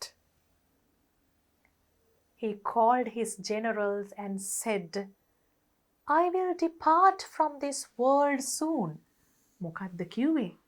මම මේ ලෝකයෙන් ඉක්මනටම සමුගන්නවා. depart. I have 3 wishes. මට ප්‍රාර්ථනා 3ක් තියෙනවා. please carry them out without fail. Carry them out without fail. අනිවාර්යෙන්ම මේ මම කියන දේ කරගෙන යන්න. නතර කරන්න එපා. මේක කඩා වැටෙන්න දෙන්න එපා. මේ කියන දේ. With tears flowing down their cheeks, the generals agreed to abide by their king's last wishes. බොහෝම දුක හිතුණා මේ හමුදාවේ ජෙනරාල් වරුන්ට. මොකද්ද කිව්වේ? කඳුළු සලමින් කිව්වා එකඟ වෙනවා කියලා මේ කියන දෙයට. Abide by their king's last wishes.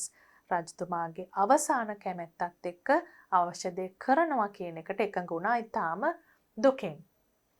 First wish. My first desire is that මගේ පළවෙනි ආසාව said Alexander, my physicians alone must carry my coffin. මගේ මිනි පෙට්ටිය ගෙනියන්න ඕනේ කවුද? My physicians, මගේ වෛද්‍යවරු විතරයි.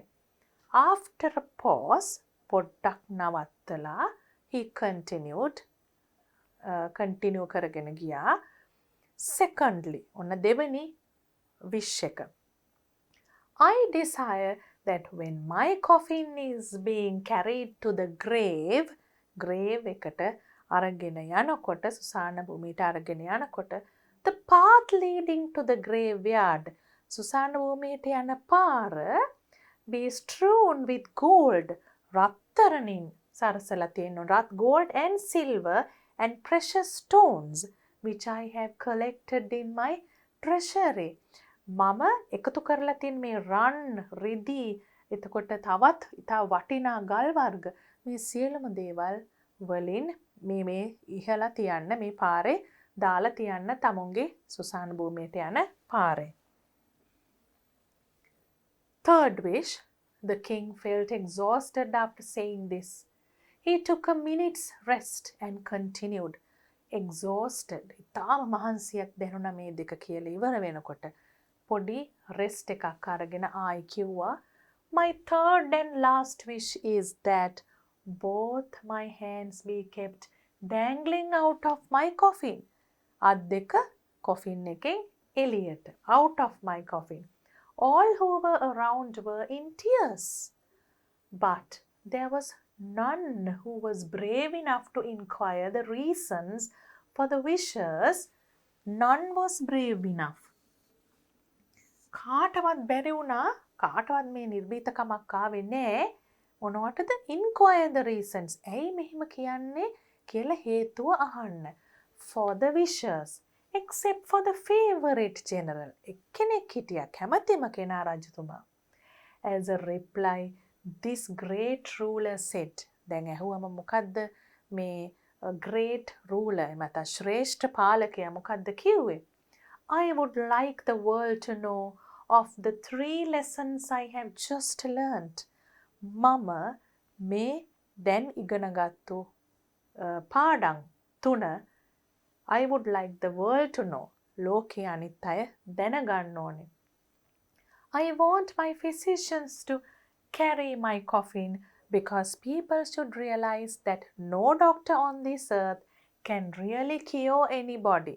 එයා මොකද්ද අධිරාජ්‍යවාදය මොකක්ද අදහස් කරේ මේ physicians එහෙම නැත්නම් වෛද්‍යවරු Tamanගේ මිනි පෙට්ටිය උස්සගෙන යන්න ඕනි කියන අදහසින් පෙන්වන්න ගියේ දොස්තර කෙනෙක්ට ડોක්ටර් කෙනෙක්ටවත් බෑ කෙනෙක්ව අවසාන අවස්ථාවට ආවට පස්සේ සුව කරන්න.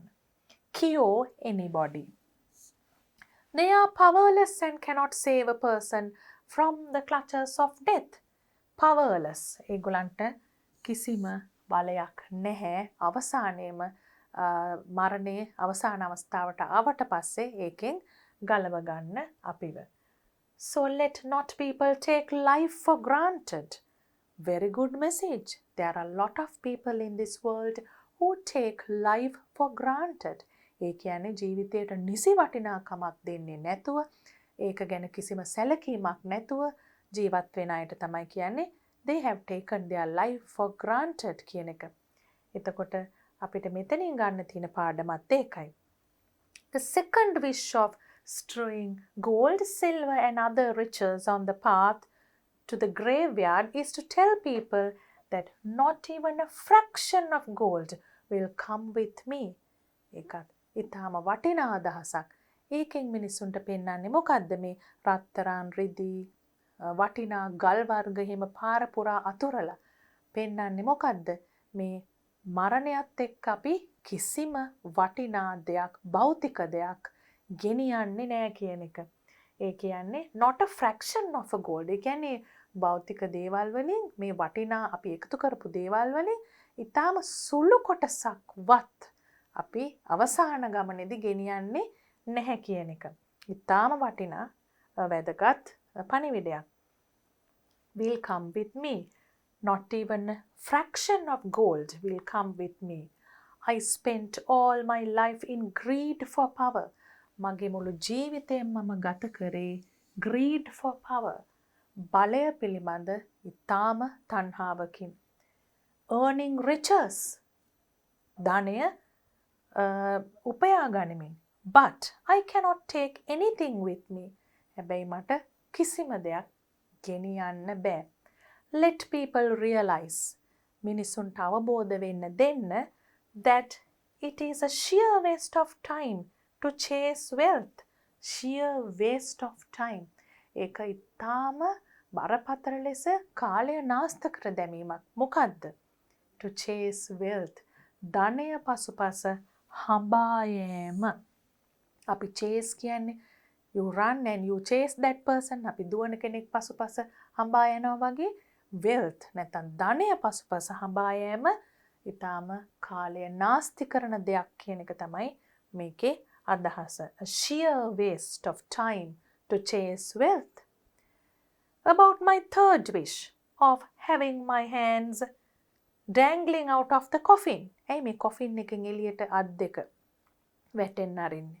I wish people to know that I came empty-handed into this world and empty-handed I go out of this world. Empty-handed.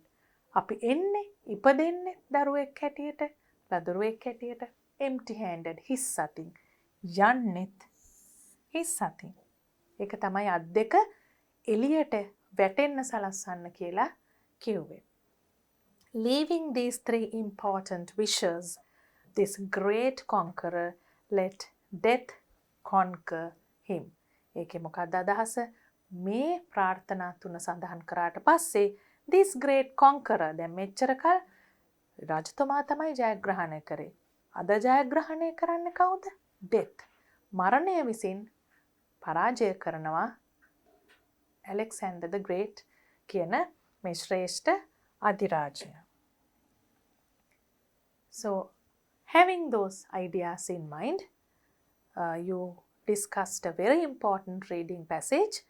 You can read it once again together. දැන් අපි සාකච්ඡා කරන්න තැනින් තැන නැවැත්තුවා. හැබැයි පුතාලා ආපහු මුල ඉඳලා අගට මේක එක දිගට කියවන්න ඕනේ. ඊට පස්සේ තමයි මේක පුරවන්න උත්සාහ කරන්න ඕනේ. දැන් බලමු අපි කියවනකොට මතකේවා මොනවද? අපි ආපස්සට සමහර වෙලාවට ගිහිල්ලත් බලන්න පුළුවන් මේක කොහොමද ෆිල් කරන්න කියලා. Complete the following chart. පුතාලා දුවලට මතකයි අපි කතා කරා transferring information කියන activities. ඒ කියන්නේ එක විදිහක තියෙන information තොරතුරු තවත් ආකාරයකින් ප්‍රකාශ කිරීම. Now we are transferring information from a reading text to a chart. What do you have to fill first? Alexander the Great, birth year. We have to go back and see.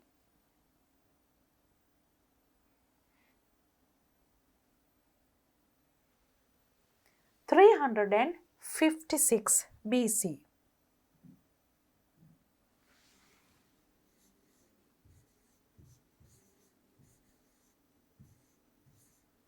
Then mother's name. You remember the mother's name was Queen Olympia.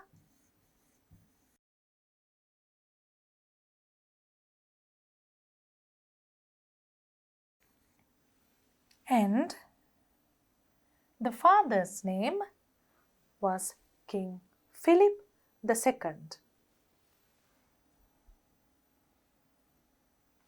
King Philip II.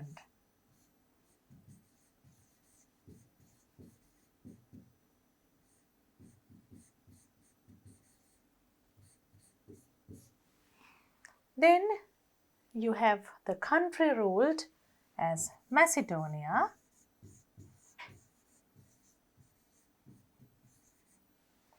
and conquered area is given as half of the known world.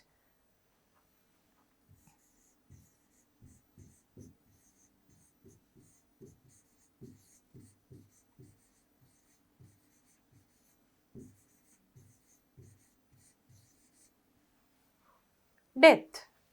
We have to go back and see 323 BC.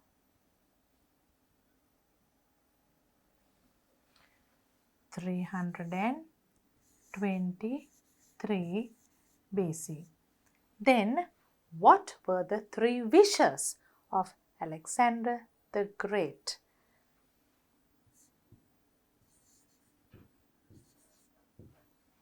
The first wish was, my physicians alone must carry my coffin.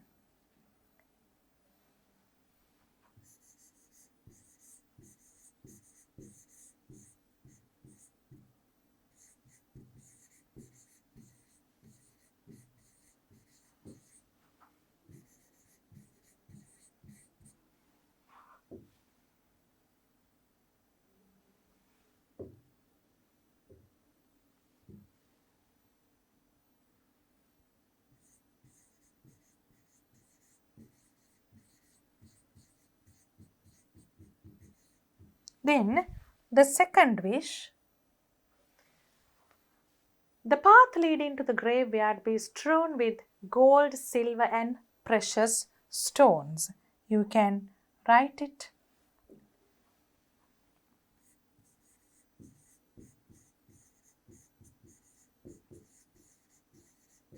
The path leading to the graveyard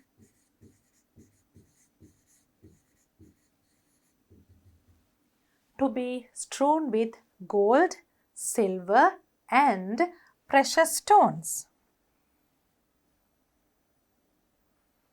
Then you have the third one.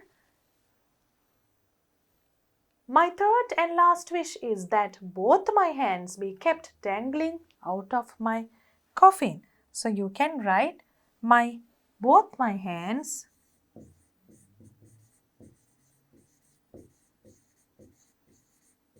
should be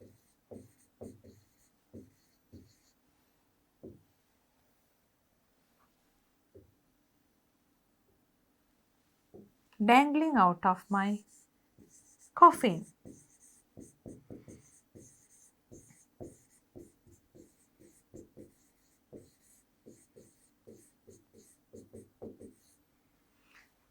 So you can check the answers. You have the birth year at 350 BC, and mother Queen Olympia, father King Philip II, and he ruled the country of Macedonia and conquered area, year of death, and the three wishes. Find synonyms. What are synonyms? Synonyms and antonyms. Synonyms means words with similar meaning. සමාන පද. Antonyms කියන්නේ විරුද්ධ පද. දැන් පුතාලන්ට මතක ඇති. What are the words given here? Let's look at the passage. My physicians alone must carry my coffin. So, medical practitioner is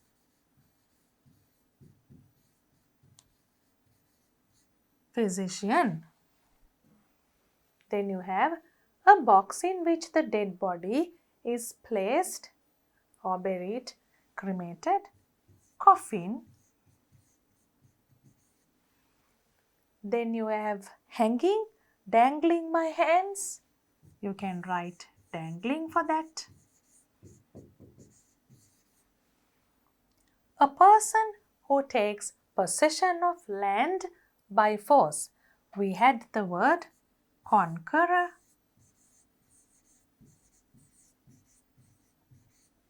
A person who takes possession. අපි රටවල් යටත් කරගෙන ජයග්‍රහණය කරන කෙනා තමයි මේ conqueror කෙනෙක් කියලා කිව්වේ.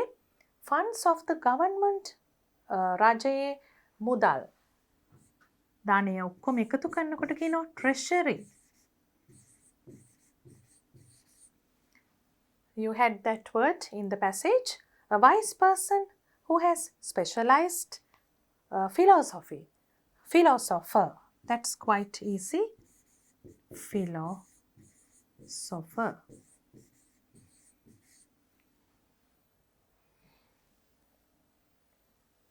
Then you have a pronunciation activity. දැන් මේ වචන ශබ්ද කරන්න ඉගෙන ගන්නයි තියෙන්නේ. දූල පුතාලා ඔක්කොම මාත් එක්කම pronounce කරන්න පුරුදු වෙමු. Pronounce the following words.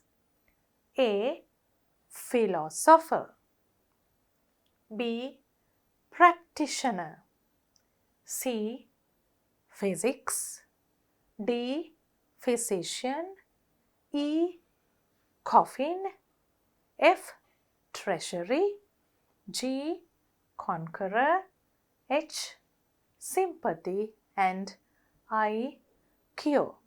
So you read these words once or twice more and practice the correct pronunciation.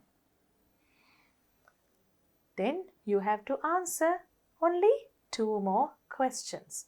Do you consider King Alexander the Great as a great king? Why? So we can write yes for the first answer. Yes, we do consider him as a great king. Why? You can say in the first paragraph itself it was there. He was not just winning battles and conquering lands, but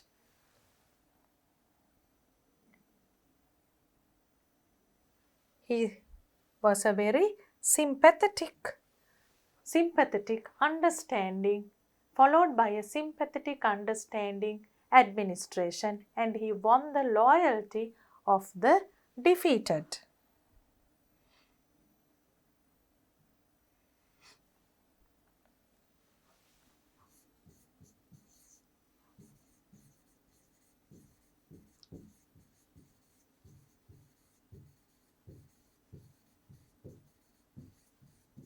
A sympathetic and understanding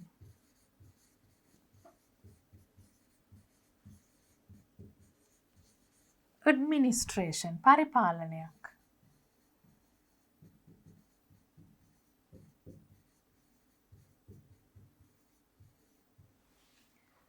You also can write that he was able to win the loyalty of the defeated. What is the lesson you learn from this great king? From his last wishes, we can learn a very good lesson. There were quite a few lessons. We can write the most important one. So you can write, we come to this world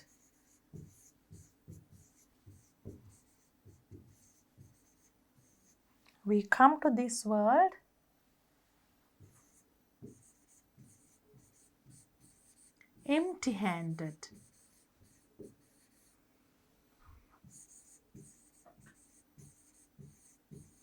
And we leave this world also empty-handed.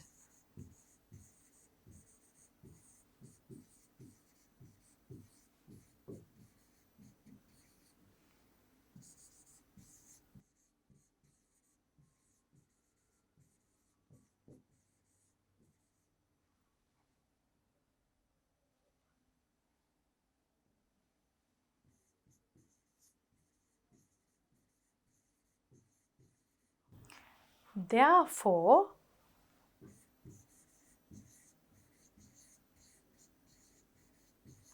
It's a sheer waste of time to chase wealth.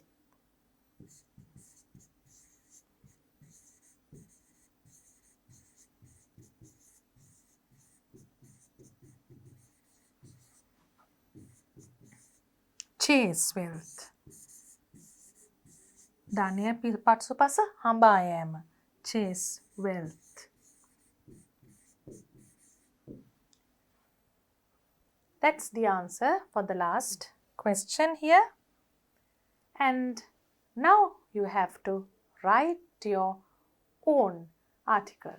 Find more information about Alexander the Great and some other leaders. Write a composition on the title, What We Can Learn from Great Personalities. Then, ඔගලන්ට තියෙනවා වැඩක්. මොකද්ද? More information about Alexander the Great and other leaders. ඒත් එක්කම තියෙනවා තව එකක්. ඒ අදහසුත් උපයෝගී කරගෙන ඒ වගේම write a composition on the title, What We Can Learn from Great Personalities. තවත් අපිට ශ්‍රේෂ්ඨ එක එක දේවල් achieve කරපු අයගෙන් මොනවද ඉගෙන ගන්න පුළුවන් life lessons කියන අදහසින් ලියන්න තියෙනවා composition එකක්. දැන් අපි Alexander the Great ඒ වගේම මහත්මා ගාන්ධි වගේ ශ්‍රේෂ්ඨ මිනිසුන්ගෙන් ඉගෙන ගන්න පුළුවන් ජීවිත අත්දැකීම් ගැන කතා කරා. අපි ඒ නිසා ඒ තැන්වලදී අපි සඳහන් කරපු නැති යම්කිසි ශ්‍රේෂ්ඨ ක්‍රියාවල් වල නිරත වුණු අයගේ ජීවිත අත්දැකීම් වලින් අපේ ජීවිතයට ගන්න පුළුවන් ආදර්ශ මොනවද කියලා සඳහන් වෙන composition එකක් රචනාවක් ලියලා පුරුදු වෙමු. You can choose any other personality. You can write about only kings. Some can write about kings and other people. දැන් ඔයගලන්ට leaders ලා ගැන විතරක් ලියන්නත් පුළුවන්. leaders ලායි තවත් මෙතන great personalities කියනකොට තව එක එක ආකාරවලින් ශ්‍රේෂ්ඨත්වයට පත්වෙච්ච ජයග්‍රහණ ලැබපු අය ගැන බලලා මේ රචනාව ලස්සනට ලියන්න ඕනේ. අපි එක එක්සාම්පල් එකක් කරලා බලමු. ඒ ලියන විදිය ඒකේ ලියන අදහස් ප්‍රකාශ කරන ආකාරය, එතකොට මොන වගේ දේවල්ද අපි ඒගොල්ලන්ගේ ජීවිත වලින් ගන්න ඕනේ කියන එක ඒක ඉස්සෙල්ලා සාකච්ඡා කරලා ඕගොල්ලන්ගේ රචනාව ලියන්න පුළුවන්. So these are some great personalities we will be discussing in our composition today. They also have given some kind of a leadership. අපි රාජනායකයම නොවුනට එක එක ආකාරවලින් යම් නායකත්වයක් දීලා තිනවා, ආදර්ශවත් වෙලා තියෙනවා. What we can learn from great personalities. අපිට මොනවද එක එක විශේෂ පුද්ගලයන්ගෙන් ඉගෙන ගන්න පුළුවන්. Now we are writing an introduction as usual. අපි දැන් ලියන්න ඕනේ ඉස්සෙල්ලම හැඳින්වීමක්. Life is the best teacher and we are the students. Isn't it true? දුවලා පුතාලා එකත් එක්ක එකඟ වෙනවද? Life is a teacher. ජීවිතය කියන්නේම ගුරුවරයෙක්. මොකද අපි ජීවත් වෙනකොට දේවල් ඉගෙන ගන්නවා. We are students. අපි ඒ ගුරුවරයාගේ ගෝලයෝ. කවුද ගුරුවරයා? Life. We learn from experiences. අපි ඉගෙන ගන්නවා අත්දැකීම් වලින්. But we can also learn from the valuable lessons given by great personalities. අත්දැකීම් වලින් වගේම එක එක විශේෂ සුවිශේෂී පුද්ගලයෝ දීලා තියෙන valuable lessons. ඉතින් වටිනා පාඩම් වලිනොත් අපිට දේවල් ඉගෙන ගන්න පුළුවන්. එහෙම කියලා අපි පටන් ගන්නවා අපි කතා කරන පළවෙනි පුද්ගලයා ගැන කියන්න. Nelson Mandela was South Africa's first black president and he spent most of his life fighting for the freedom of his people. පුතාලා ඔක්කොම දන්නවා නෙල්සන් මැන්ඩෙලා කියන ශ්‍රේෂ්ඨ චරිතය ගැන. He spent his life fighting for the freedom of his people. නිදහස වෙනුවෙන් තමයි සටන් කරේ. He was also a winner of the Nobel Peace Prize. he said දැන් අපි නෙල්සන් මැන්ඩෙලාගේ මේ නිදහස් සටනේ ෆ්‍රීඩම් ස්ට්‍රගල් එකේ අපිට ගන්න පුළුවන් ආදර්ශවත්ම කොටසක් මෙතන එකතු කරගෙන තියෙනවා. It always seems impossible until it's done. ඒ කියන්නේ it always seems impossible. යමක් කරන්න අපහසුයි කියලා පේන්නේ කොයි අවස්ථාව වෙනකන්ද? Until it's done. යමක් සිදු වෙනකන් විතරයි ඒක අපහසුයි කියලා පේන්නේ. ඒ කියන්නේ කොහොම හරි කරන්න කියන එක. And taught us අපිට කියලා දුන්නා to take the responsibility of our own lives. අපේ ජීවිතේ වගකීම අපිම ගන්න ඕනේ කියන අදහස කියලා දුන්නා. He also said Nelson Mandela කියපු තවත් ඉතා වැදගත් අදහසක් තමයි I am the master of my fate and the captain of my destiny. මගේ දෛවය මට මොකද වෙන්නේ කියන එක තවත් කෙනෙක් නෙමෙයි වෙන බලවේගයකින් නෙමෙයි තීරණය වෙන්නේ මම අතින්මයි කියන එක. So it shows how powerful you are. තමුන් කොච්චර ශක්තිමත්ද බලවත්ද කියන අදහස තමයි මෙතනින් නෙල්සන් මැන්ඩෙලා කියන චරිතයෙන් අපිට ගන්න පුළුවන්. Dr. Abdul Kalam was a scientist. පුතාලා අහලා තිනවා ඉන්දියාවේ හිටපු ශ්‍රේෂ්ඨ චරිතයක්. විද්‍යාඥයෙක්, author and the 11th president of India. In his books, there are valuable lessons to follow. එතුමාගේ පොත්වල ඉතාම වටිනා පාඩම් තියෙනවා අපිට අනුගමනය කරන්න. Not to lose hope in difficulties is one of them. Not to lose hope in difficulties. A very valuable lesson. Lose hope කියන්නේ බලාපොරොත්තු අතහැර ගැනීම. මොන අවස්ථාවලද? In difficulties. අසීරු අවස්ථාවල බලාපොරොත්තු අතහැර ගන්න එපා කියන පාඩම තමයි අබ්දුල් කලාම්, ඩොක්ටර් අබ්දුල් කලාම් අපිට ලබා දීලා තියෙන්නේ. One of them, එකක්. Now we'll look at a quotation. Man, එතුමාගේ වචන වලින්ම කියනවා නම් man needs his difficulties. මිනිසාට අපහසුතා කියන එක ඕනේ. Needs his difficulties. Why?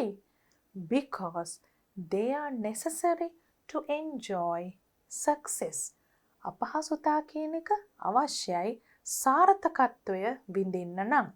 වටිනා අදහසක්. He also encouraged us to dream by saying අපිට බොහොම ධෛර්යමත් කරනවා සිහින දකින්න, දියුණු වෙන්න, ලොකු දේවල් අපිට ළඟා කරගන්න පුළුවන් කියන සිහිනය දකින්න උදව් කරනවා, encourage කරනවා. මොනවා කියලාද? Look at the sky. අහස දිහා බලන්න. We are not alone. අපි තනි වෙලා නැහැ. ඒ කියන්නේ අපි වගේ තවත් අය ඉන්නවා. මොන වගේද?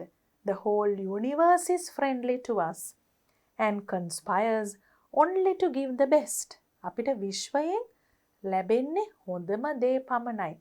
අපිට විශ්වය අපි සමග ඊටාම මිතුරුයි. Conspires only to give the best to those who dream. විශ්වයෙන් සැලසුම් කරනවා. ඊටා රහසිගතව සැලසුම් කරනවා කියන්නේ conspire. විශ්වයෙන් සැලසුම් කරනවා. හොඳම දේ දෙන්න කාටද? Give the best to හොඳම දේ දෙන්න කාටද? Those who dream and work.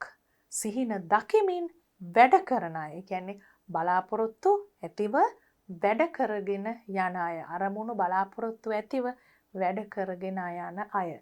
Those who dream and work. Now we are moving on to a physicist. භෞතික විද්‍යාඥයෙක්. අපි දැන් ලීඩර්ස්ලා විතරක් නෙමෙයි තවත් විශේෂ පුද්ගලයන්ගෙන් ආදර්ශ ලබා ගන්න විදිහ අපේ කොම්පොසිෂන් එකේ ලියනවා කියලා මුලදී කතා වුණා. German physicist ජර්මන් ජාතික භෞතික විද්‍යාඥයෙක් වන ඇල්බර්ට් අයින්ස්ටයින් පුතාලා ඔක්කොම දන්නවනේ ඇල්බර්ට් අයින්ස්ටයින් කියනකොට is called the father of modern physics. Modern physics කියන්නේ නූතන භෞතික විද්‍යාවේ පියා. He is considered so. ඇයි මේ විදියට සලකන්නේ Albert Einstein? Because of his contribution to the theory of general relativity. සාපේක්ෂතාවාදයට නිසා සොයාගත් නිසා තමයි ඒ විදියට සලකන්නේ. His most noteworthy life lesson can be seen in the following quotation. දැන් මේ ඇල්බර්ට් අයින්ස්ටයින් ඉගෙන ගන්න පුළුවන් ජීවිත පාඩම life lesson එක. ඇල්බර්ට් අයින්ස්ටයින් කියන ශ්‍රේෂ්ඨ පුද්ගලයාගේ වචන වලින්ම කියනවා නම් මෙතන මම quotation කීපයක් පාවිච්චි කරලා තියෙනවා. පුතාලට උදාහරණ හැටියට ගන්න පුළුවන්. හැම අවස්ථාවෙදීම quotation අවශ්‍යයිම කියන එක නෙමෙයි. හැබැයි මෙතන මම උත්සාහ කරේ ඒගොල්ලන්ගේ වඩා වැදගත්ම අදහස මේ රචනාවට එකතු කරන්න. පුතාලත් ඒ වගේ උත්සාහ කරලා බලන්න. Try not to become a man of success. සාර්ථක මිනිසෙක් වීමට නෙමෙයි උත්සාහ කරන්න ඕනේ. But rather try to become a man of value. values තියෙන අපේ ඊටාම සාරධර්ම වටිනාකම් එක්කම ඉන්න මිනිසෙක් වෙන්න කෙනෙක් වෙන්න උත්සාහ කරන්න. නිකම්ම සාර්ථකත්වය කියන එක විතරක් නෙවෙයි. ඇල්බර්ට් අයින්ස්ටයින් තමයි අදහස ප්‍රකාශ කරේ. We learn here how important values are. Success without values is of no use. සාර්ථකත්වය පමණක්ම ළඟා කරගෙන වැඩක් නැහැ අපේ ජීවිතවල වටිනා ගුණධර්ම එකතු කරගත්තේ නැත්තම්. When turning to our own country. දැන් අපි අපේ රටේම උදාහරණ ගේනවා කියන එක මෙතන කොහොමද පැරග්‍රාෆ් එක පටන් ගන්න තැන කියන්නේ. මුලින් අපි ලෝකයේ විවිධ පුද්ගලයෝ විවිධ ශ්‍රේෂ්ඨ පුද්ගලයන්ගේ උදාහරණ ගෙනාවා. දැන් අපි අපේ රටට එනවා කියනකොට වෙනසක් යම් කිසි පෙන්නනවා ලියන විදිහෙත්. So in the paragraph we are starting with this. When turning to our own country. අපේ රට දිහාවට හැරෙනකොට කියන අදහස අපි අපේ රටෙන් ඉස්සෙල්ලම ගන්නවා ඉතිහාසයේ හිටපු ශ්‍රේෂ්ඨ රජ කෙනෙක්.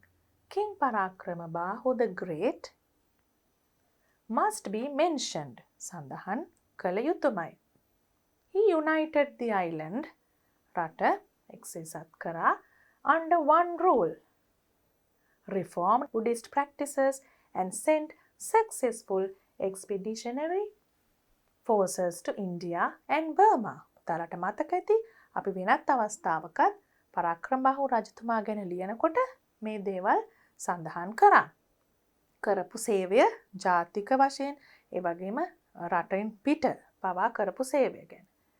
His reign is considered එතුමාගේ මේ රජ කරපු සමය අපි සලකනවා the golden era of Sri Lanka. ලංකාවේ තාම ස්වර්ණමය යුගයක් කියලා. Golden era of Lanka. We can learn great qualities of leadership from such a king. මේ වගේ රජ කෙනෙක්ගෙන් ඉතා වටිනා නායකත්ව ගතිගුණත් ඉගෙන ගන්න පුළුවන්. අපි හිතනවා මෙතන වැඩිපුරම කතා කරන්නේ මොකක් ගැනද? His most famous utterance is not even a drop of water that comes from the rain must flow into the ocean without being made useful to man. ඒ කියන්නේ අපි දන්නවා වැස්සෙන් වැටෙන දිය බිඳුවක්වත් ප්‍රයෝජනයට නොගෙන සාගරයට ගලාගෙන යන්න දෙන්න බැහැ කියන එක. තමයි පරාක්‍රමබාහු රජතුමා කියපු වටිනාම අදහස. ඇයි අපි ඒක මේ රචනාවේදී පාවිච්චි කරන්නේ? ඒකෙන් අපි ඉගෙන ගන්නවා දෙයක් නාස්ති නොකර උපරිම ප්‍රයෝජන ගන්නෙ කොහොමද කියන එක. එතකොට leadership qualities නායකත්ව ගතිගුණ වගේම දෙයක් උපරිමෙන් පාවිච්චි කරන්නේ කොහොමද? නාස්ති කරන්නේ නැතුව කියන වටිනා අදහසත් අපිට මේ චරිතයෙන් ලබා ගන්න පුළුවන්. Now we come to a modern day example. වර්තමානයේ උදාහරණයකටත් අපි එනවා ලංකාවේ. Jayanthi Kurutumpala became the first person from Sri Lanka to summit Mount Everest in 2016. ලංකාවේ ප්‍රථම වතාවට එවරස්ට් කන්ද තරණය කරේ ජයන්ති කුරුතුම්පාල. She underwent training for years to develop the skills needed. පුහුණුවීම් කරා ඉතාමත්ම වෙහෙසකර ලෙස පුහුණුවීම් කරා අවුරුදු ගණනාවක් පුරා මේ වගේ දෙයක් කරන්න අවශ්‍ය තාක්ෂණික දැනුම ලබා ගන්න, පුහුණුව ලබා ගන්න. During this hard climb කියන්නේ අපි දන්නවනේ ලෝකයේ උසම කඳ මුදුනට නැගීම ඉතාම අපහසුයි කියලා, විශේෂයෙන් මේ තියෙන දේශගුණික තත්ත්වයක් සමග. She never gave up. කවදාවත්ම අතහැරියේ නැහැ, give up කරේ නැහැ. She once said, එක වතාවක් එය සම්මුඛ සාකච්ඡාවකදී පවසනවා මෙන්න මෙහෙම. Every day my boots would cut me and every step was painful. හැම පිය සටහනක්ම ඉතා වේදනාකාරී. මේ බූට් එකෙන් තමුන්ගේ කැපෙනවා කකුල. I realized, මම තේරුම් ගත්තා, you just think beyond the pain. වේදනාවෙන් එපිට, beyond the pain. වේදනාවෙන් එපිට හිතන්න, ශාරීරිකව දැනෙන වේදනාවෙන් එපිට හිතන්න. I have come to do this. මම ඇවිල්ලා තින්නේ මේක කරන්න. I have to do this. එහෙනම් මම මේක කරන්න ඕනේ. This great life lesson to us is given in short in the following line.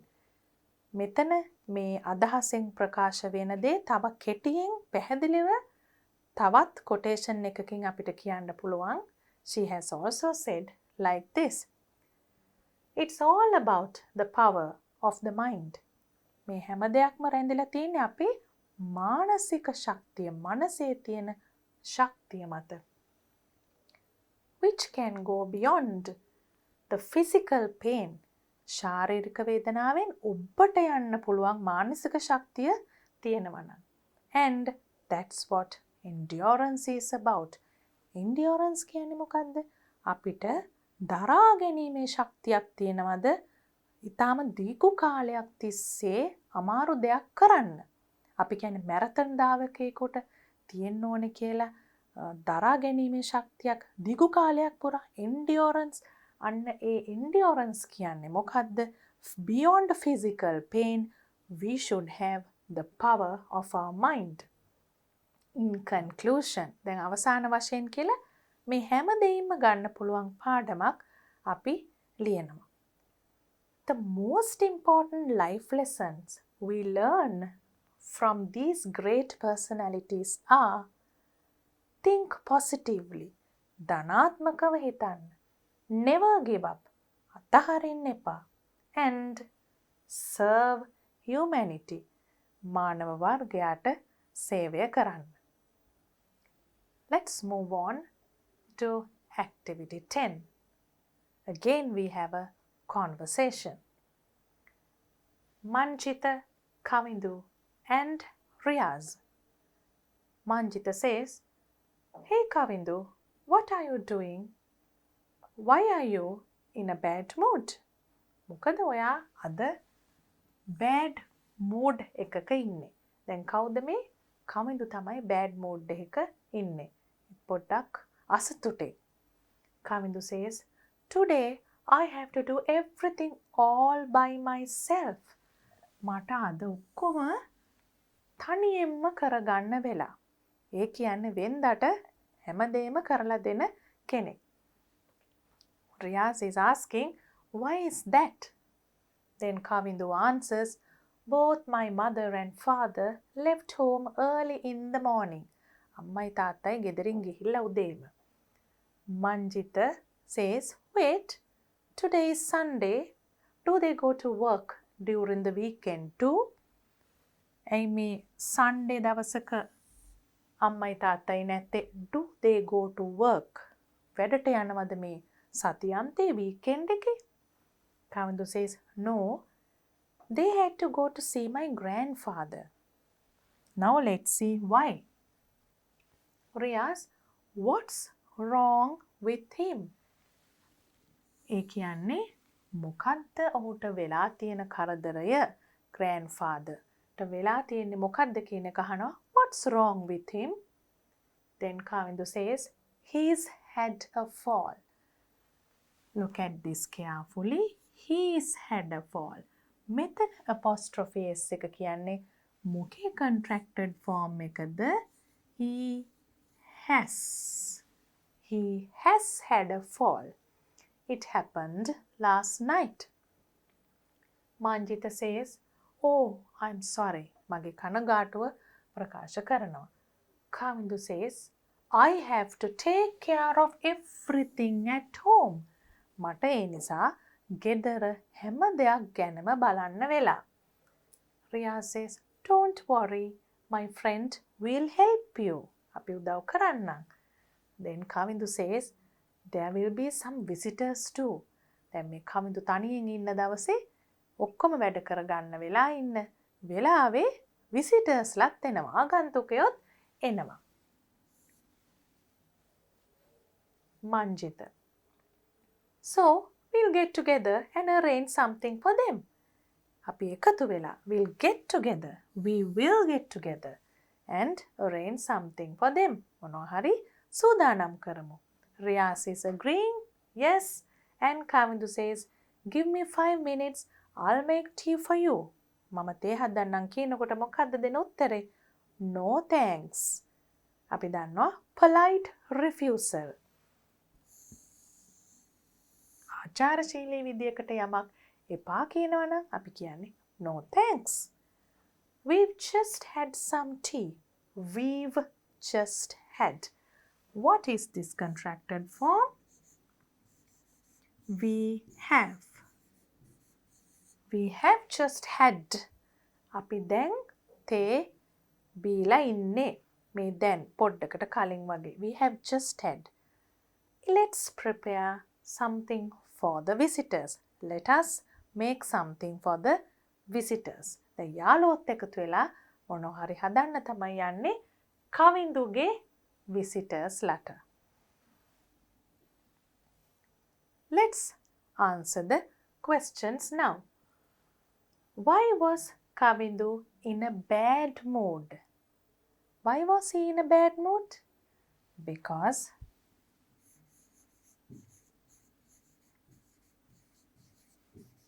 he had to do everything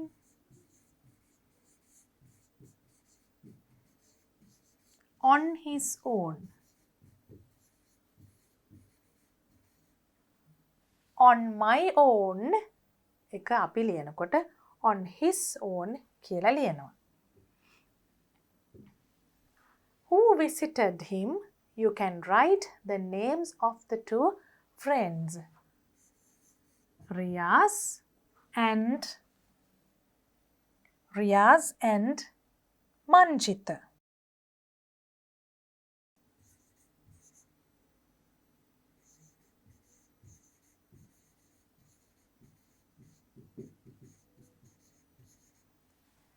What had happened to Kavindu's grandfather? දැන් දුවල පුතාලා මෙතන හුඟක් මතක තියාගන්න ඕන දෙයක් තියෙනවා. අපි දැන් ලියන උත්තරේ විතරක් හරි වුණාට මදි. ඒක නිවැරදිව ලියන්නත් ඕනේ. Your answer has to be grammatically correct. Now the question is giving you this tense had happened. එහෙනම් අපි උත්තරය ලියන්නත් ඕනේ ඒ ටෙන්ස් එකට මැච් වෙන විදිහට ගැලපෙන විදිහට past perfect to Kavindu's grandfather. දැන් අපිට මතකයි කවිඳු දුන්න උත්තරේ මොකද්ද? He has had a fall. Let's write it here first. He has had a fall. මේ උත්තරේනේ කවිඳු දුන්නේ. දැන් අපි ලියනකොට මේකට මොකද්ද කරන්නේ? has had present perfect. අපි එතකොට මේක past perfect එකෙන් ලියන්න ඕනේ. එතකොට පුංචි අමුත්තක් දැනේ. අපි බලමු ඒත් ඒක හරිද වැරදිද කියලා. He කියන්නේ grandfather, or we'll write Kavindu's grandfather. Kavindu's grandfather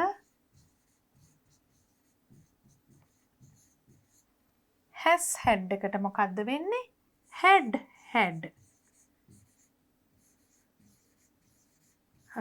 fall.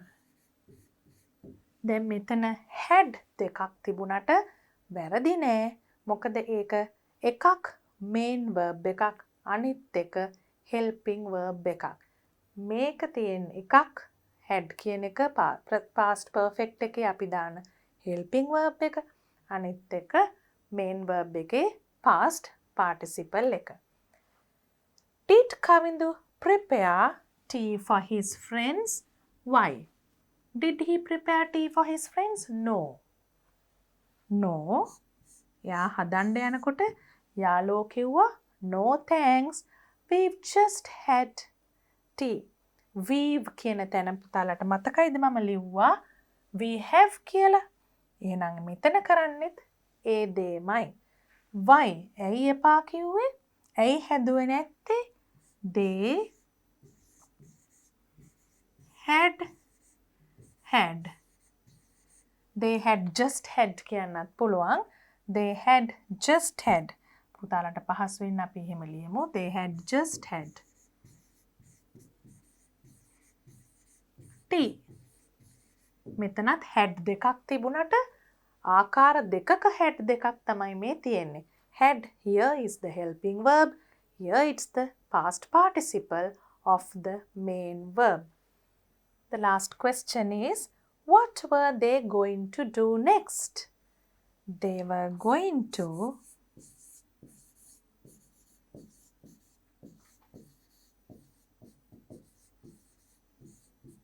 තාලට පේනවා මේ ප්‍රශ්නය අහලා තියෙන tense එකෙන්මයි අපි උත්තරෙත් ලියන්නේ. Going. Were they going to? They were going to prepare something for the visitors.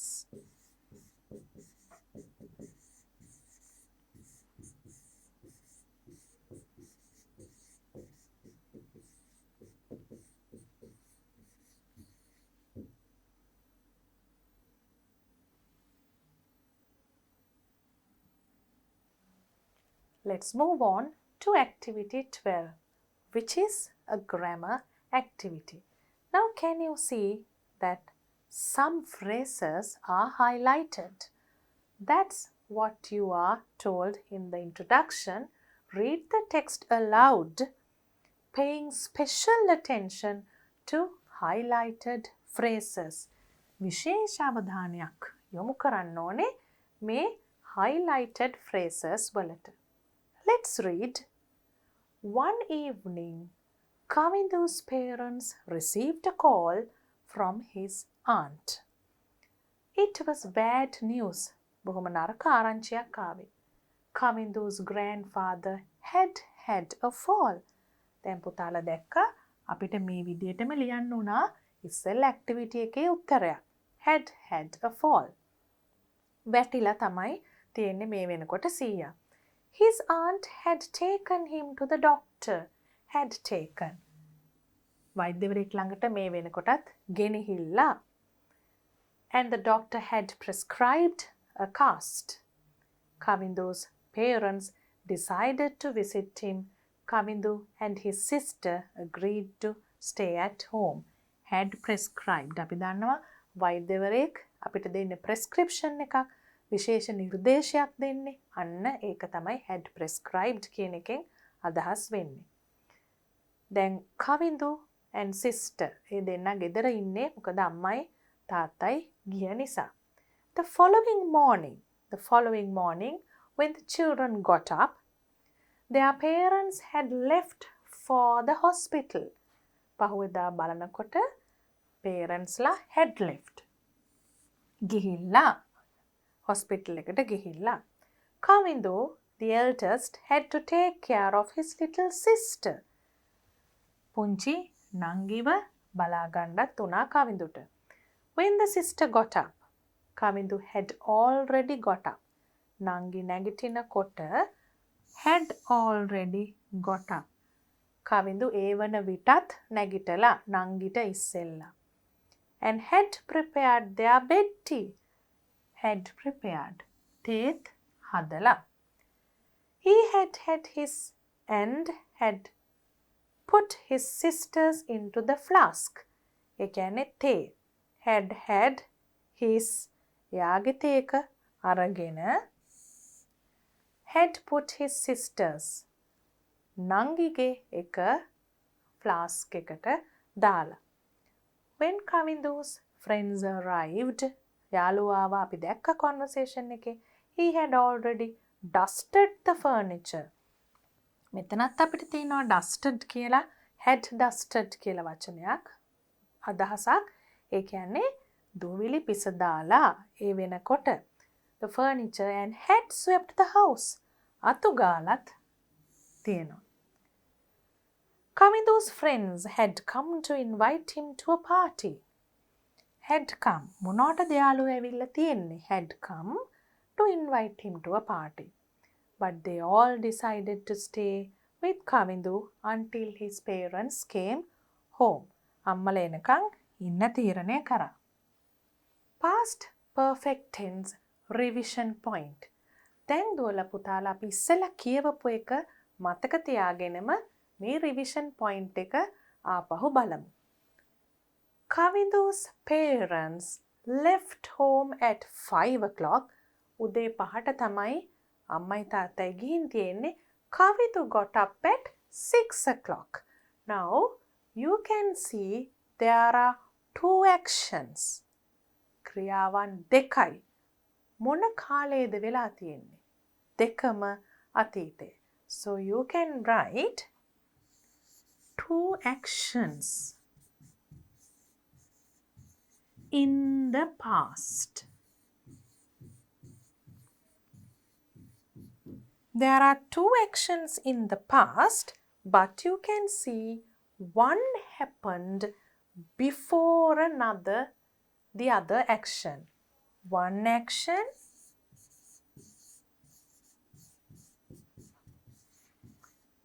took place that is 5 o'clock.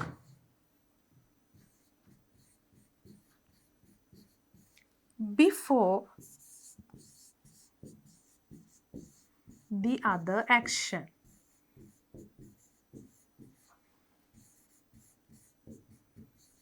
That took place at 6 o'clock. Now, the 5 o'clock action or the before past action. This is recent, this is a little bit before. A before past action එකට තමයි අපි past perfect tense එක දාන්නේ. The action that took place before the other action. So you also have to remember that we use the had and the past participle. When Kavindu got up, his parents had left home. Had and the past participle form of the verb.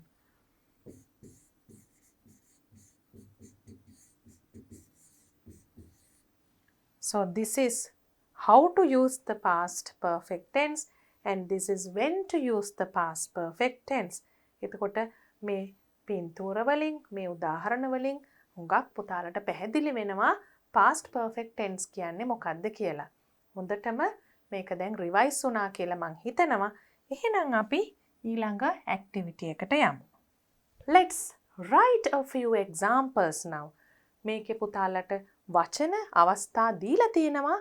ලියන්න තියෙනවා past perfect tense එකෙන්. Let's start writing. Construct sentences. කියන්නේ අපි වාක්‍ය හදන්න ඕනේ using the words in brackets. වරහන් ඇතුලේ දීලා තියෙන වචන වලින්. Kavindu's parents were not at home when Manjita and Riaz arrived. මංජිතයි රියාසුයි එනකොට අම්මලා හිටියේ නෑ. ඒගොල්ලෝ ගිහිල්ලා. How do you write that? When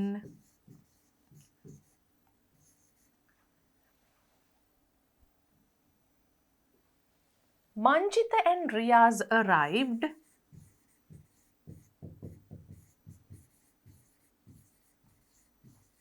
Riyaz arrived.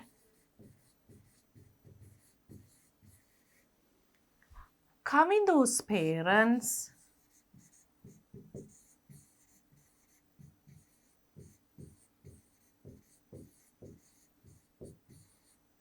had already left.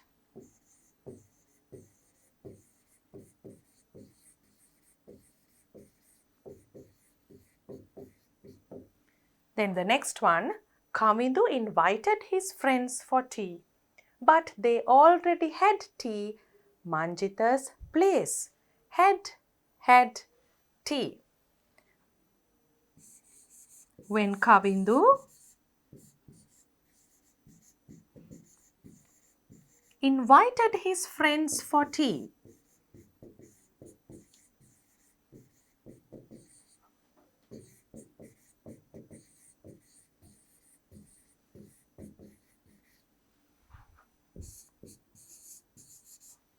they had already had.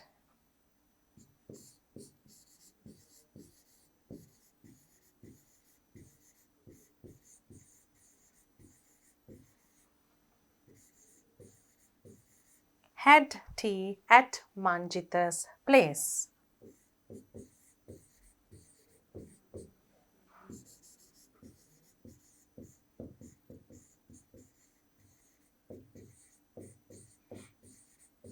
කවින්දු ඒගොල්ලන්ට තේ බොන්න ආරාධනා කරන වෙලාව වන විට ඒගොල්ලෝ තේ බීලා ඉවරයි. Kavindu wanted to send a book to grandfather, but parents left when he got up. So you can say, before Kavindu got up, his parents had left. Kavindu wanted to send a book to grandfather කියන පළවෙනි වාක්‍ය ආපහු ලිව්වහම තමයි එතන වැඩියෙන් තේරුමක් එන්නේ. එතකොට පුතාලා මේ වාක්‍ය ඉස්සෙල්ලා ලියනවා. Kavindu wanted to send a book to grandfather. Then you can write, but when he got up,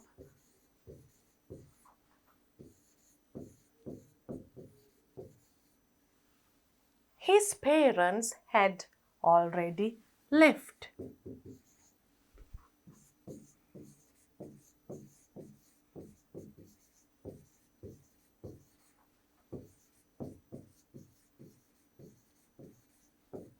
Had left.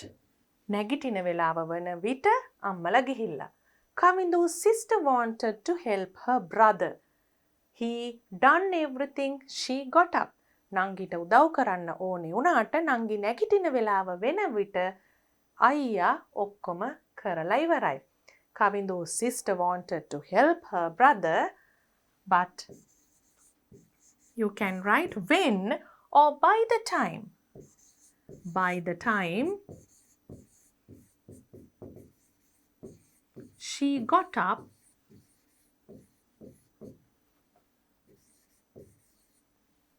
Kavindu had done everything.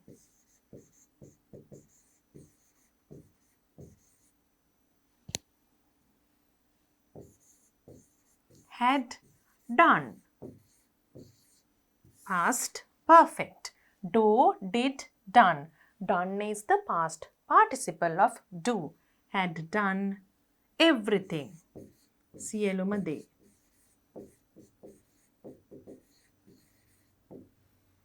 What do we have next? When Kavindu's parents returned home, Kavindu and friends already prepared dinner. අම්මලා එන වෙලාව වන විට ඊට ඉස්සෙල්ලා කවින්දු යාළුවෝයි dinner prepare කරලා ඉවරයි. When Kavindu's parents returned home, Kavindu and friends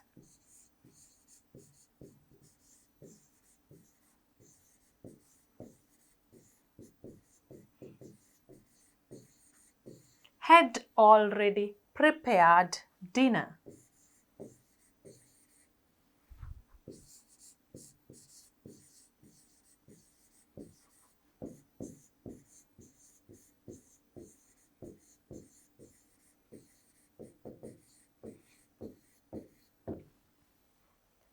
So now you are very familiar with the past perfect tense.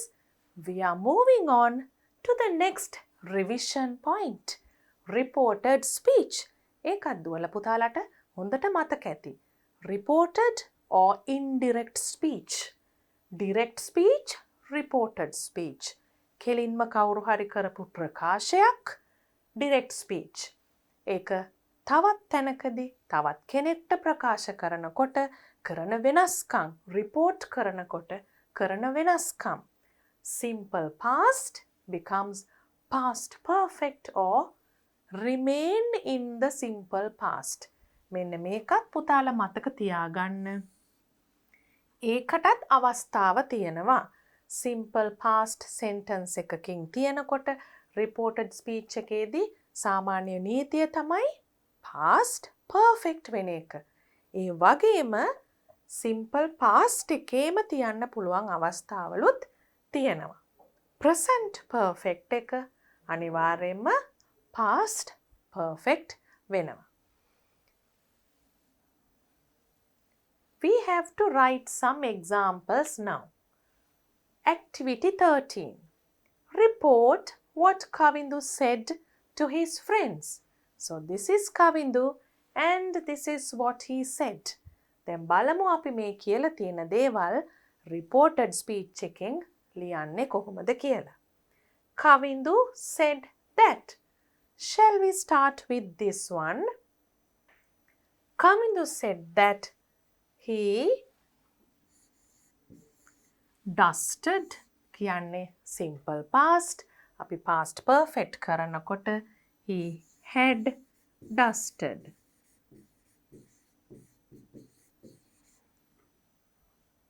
The furniture.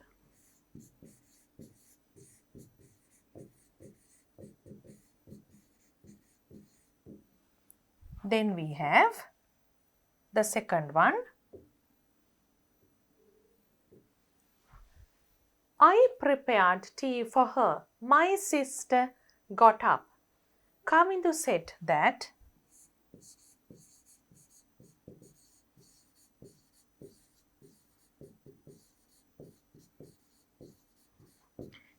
his sister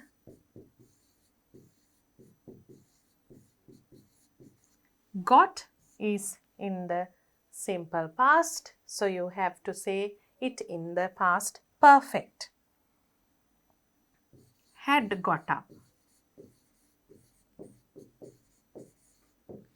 Then for I prepared tea for her, Kavindu said that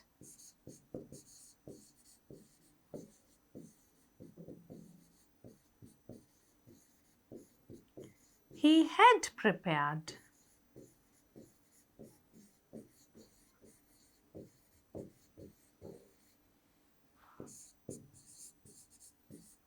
Tea for her.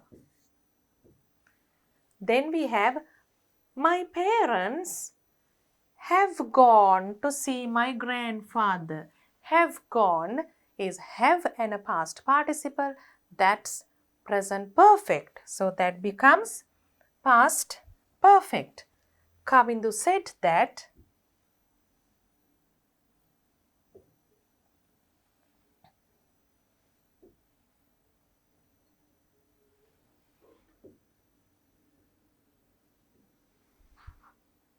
I won't repeat the word Kavindu said that. It's written everywhere. So Kavindu said that his parents had gone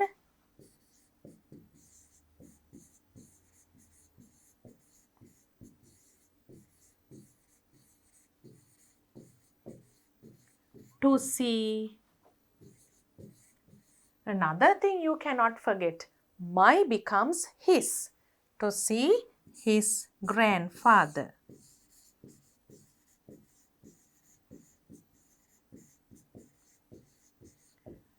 Then the last one is my mother has left a note for me. Again, has left. So you start with Kavindu said that. I will put some dots here. පුතාලා පටන් ගන්න ඕනේ. Kavindu said that කියලා ලියලා my mother becomes his mother. That his mother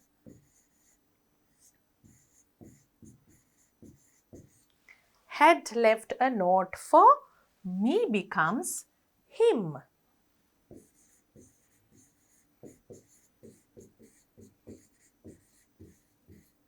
Had left a note for him.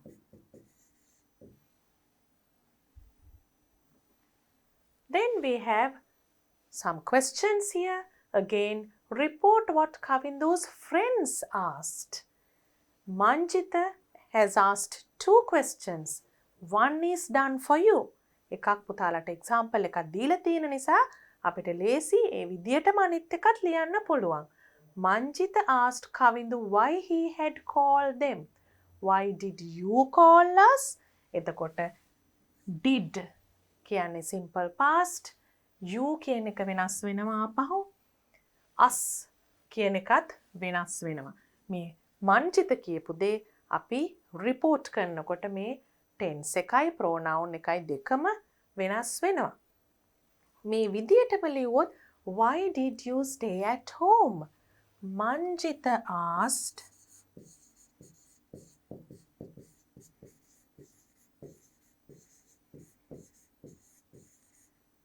Kavindu why he had stayed at home.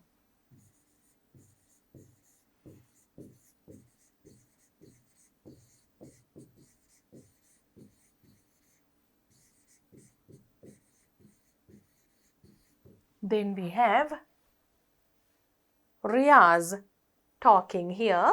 Why did they leave so early? So like this you can write Riaz asked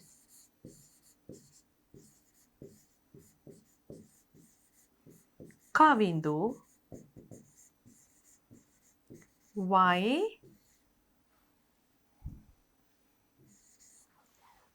did they leave? They had left. This is simple past. You turn it to past perfect. Why they had left so early. And then the last one is Riyaz's next question. Why did you do everything alone? Riyaz asked Kavindu why did you? Why had he done everything alone? Kavindu why he had done everything alone.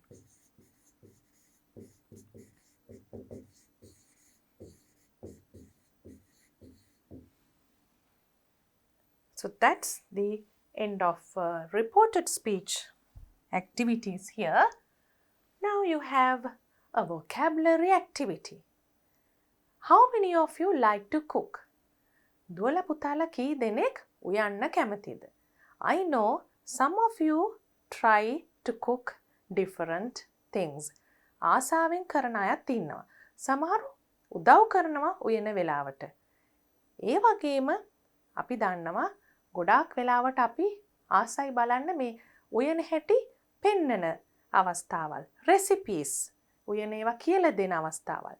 ඒ වෙලාවල් වලදී මේ වචන හුඟක් ප්‍රයෝජනවත් වෙලා ඇති. අහලත් ඇති. හැබැයි වෙන වෙනම බලමු ඒවා වල තේරුම මොකක්ද කියලා. The following pictures show different actions. Copy the list of verbs into your writing book and match them with the given pictures.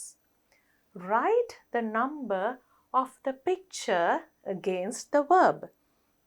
අපිට හරිනම් මෙතන instruction එකේ තියෙන්නේ write the number of the picture against the verb. ඒ කියන්නේ මේ verb එක ළඟින් picture එකේ හරි number එක ලියන්න. ඒක තමයි instruction එකේ තියෙන්නේ. ඒ විදිහට තමයි අපි exam paper එක එහෙම ආවහම කරන්න ඕනේ. අපි දැන් පහසුවට මේ පින්තූරේ ළඟින්ම වචන මොනවද කියලා ලියමු. Let's read the words first we have sift or sieve, dice, slice, fry, knead. මෙතන K එක silent. You read this word as knead. Mix, stir, grind, squeeze, peel, scrape, chop, boil, add, beat, simmer, drain, pound. Let's look at the pictures and start writing the words. One is, you can see the water is boiling. වතුර උණු වෙන නිසා උණු කරන්න වතුර කියන instruction එක. අපි දන්නවා recipe එකක් උයන ආකාරය සඳහන් කරනකොට එතනක් තියෙන්නේ යම්කිසි උපදෙසක් දීමක්නේ instruction එක. So instructions should have an imperative verb. අපි කරන දේ කියන්නේ imperative verb එකකින්. Boil. For one we can write boil. And then what is this? Sieve. You call this action sieve. And here you can see with a spoon. හැන්දකින් මොකක්ද මේ කරන දේට අපි කියන්නේ? Stir. Stir. ඊළඟට මොකක්ද තියෙන්නේ? අපිට පේනවා හුමාලේ යනවා වගේ. හැබැයි හුඟක් තදින් ගින්දර නැහැ. එහෙම අවස්ථාවක්. එකට අපි කියනවා simmer. Simmer. Let's cut those words in this list. We wrote sieve, then stir. We also used the word boil. Sieve, stir, boil. And simmer. We also can cut the word simmer. Then go on to the next pictures. What is happening here? Can you see that? Grind. අපි grind කියන එක machine එකකින් grinder එකකින් කරත් මේ විදියට කරත් අපි grind කියන වචනේ තමයි කියන්නේ. මෙතන මොකද්ද කරන්නේ? අපිට පේනවා මොන හරි එකතු කරනවා. ලුණු වගේ තමයි පේන්නේ. You can see that someone is adding salt. එකතු කරනවා නම් so adding salt. So you can say add. එකතු කරන්න, අඹරන්න, grind. This is a very common sight everywhere. Before you cook, you scrape the coconut to make the coconut milk. So you can write scrape here, scrape. And here the word is knead. මං කිව්වේ K කියන එක silent කියලා මෙතන. K-N-E-A-D. Knead. අපි පිටි අනනවා වගේ අවස්ථාවකදී පාවිච්චි කරන්නේ. Knead the dough. Let's cut those words as well. We used knead, grind, then we also used scrape and add. But some words you can use more than once. We'll see the next set of pictures. We can see carrots here. අපි මේ වෙලාව මේකට කියනවා dice the carrot. ඒ කියන්නේ පොඩි කොටු කපන්න. අපි ඉස්සෙල්ලා මෙහෙම තීරු කපලා ඊළඟට කොටු කපනවා. Dice. What can you see here? You can see some fish and oil. So it is called frying. So the imperative verb is fry. You know this word very well. And here you have two things. One is a saucepan. It looks like a saucepan. And then you can see water here. So what is that action? We will look at the list and try to find. We used dice. And then we also used another word, fry. Here we have the word drain. අපි කියන්නේ වතුර බේරනවා කියලා. Drain. So let's write the word drain here. And then again you can see it's oil. It looks like oil and it's being added. අපිට පේනවා එකත් එකතු කරනවා මේ උයන දෙයට. So you can write add here. Again, you're using one word more than once sometimes. එක මොනවා හරි බෝතලයකින් එකතු කරන යම් කිසි දෙයක්. So here you can see onions. මේ onions පොඩි කෑලි වලට ලුණු පොඩි කෑලි වලට කපන එකට අපි කියනවා chop. Chop the onions. And here you can say pound. Pound. Here the word is, can you see a mango? And then it's being peeled off. So you can say peel. මේ අපි පොත්ත ගලවලා ඉවත් කරන එකට කියනවා peel. And here you can see what's happening when you make cakes. You do this most of the time for cakes, but there are other instances you do it. Beat. And let's cut the words we have used already. So we used drain, pound, beat, chop, peel. We have used all these words for instructions. Now we have slice, peti kapanawa, mix, mishra karanawa, squeeze. Now let's put those words to the pictures. Number 17. What's being done here? මෙතන ඔයගලන්ට පේනවා දෙහි මිරිකනවා පින්තූරේ හැටියට. So how can you write? What's the word? Squeeze. The word is squeeze. And then here also, I think it's being peeled. පොත්ත අරිනවා වගේ තමයි පේන්නේ. එතකොට අපි එක සැරයක් ලියලා තිබ්බට peel කියන verb එක ආයෙ ලියන්න පුළුවන්. Peel. And what's happening here? Slice the potatoes. අපිට පේනවා මේ පෙති කපනවා. Slice.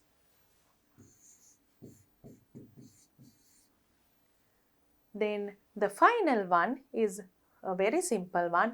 Mix. You are just mixing the ingredients. Mishra karanawa.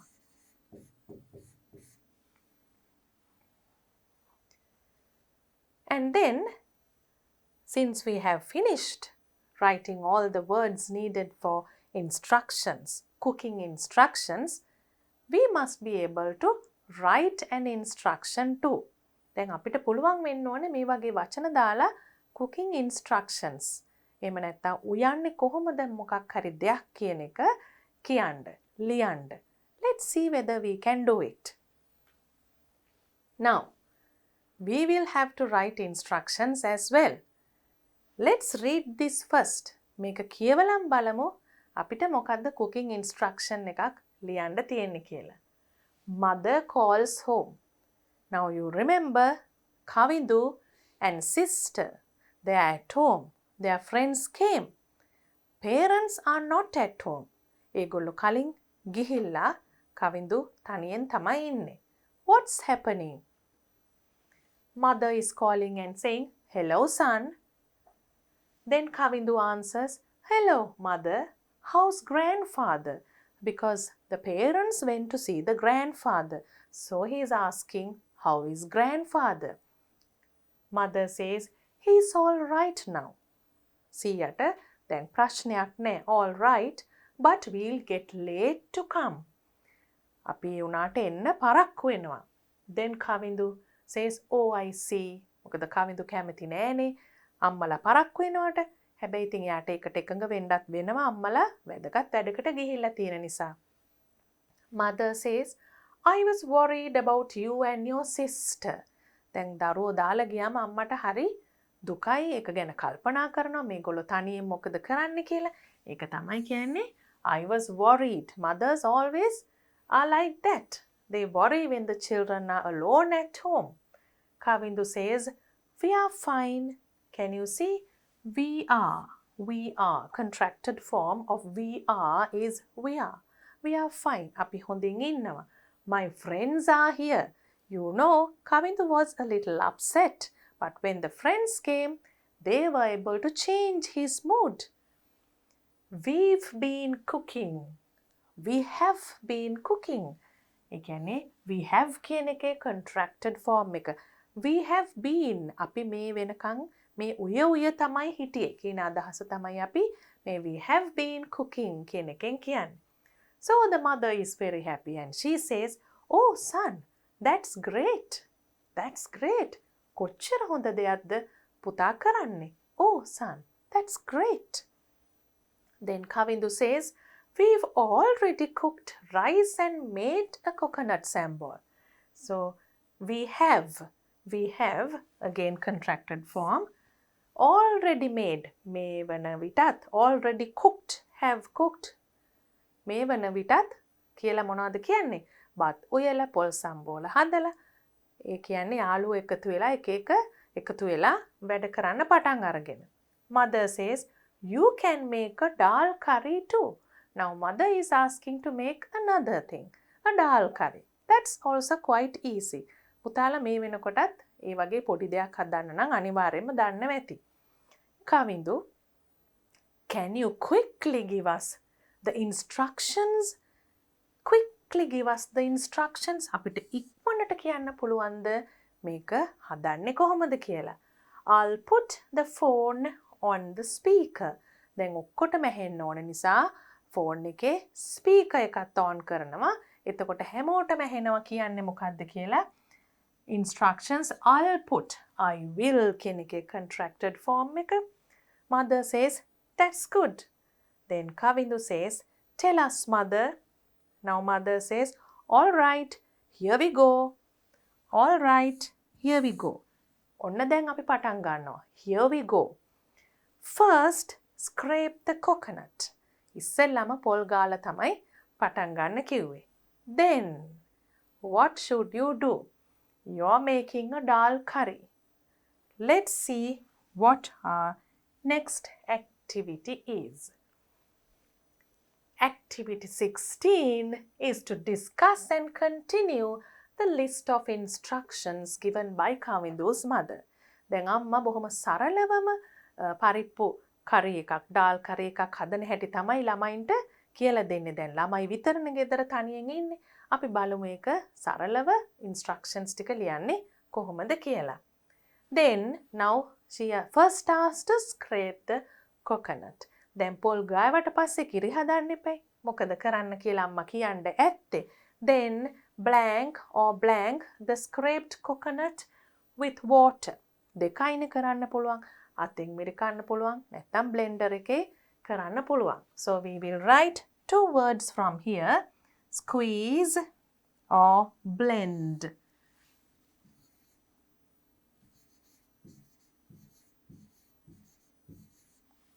Squeeze or blend. The scraped coconut with water. Strain it to make coconut milk. එතකොට අපි පොල් කිරි ටික හදාගන්න කියන එක තමයි කියන්නේ. මිරිකලා ඉවර වෙලා. Number 2, the onions, garlic and green chilies. මේ ingredients ටිකත් මොකක්ද කරන්න කියලා කියන්නේ? Slice. කපලා තියාගන්න එක ලේසියිනේ මුලින්ම. Slice. Slice the onions, garlic and green chilies. Also, get ready with curry leaves, cumin seeds, turmeric powder, chili powder and salt. දැන් එක එක්කෙනා එක එක දේවල් දානවා.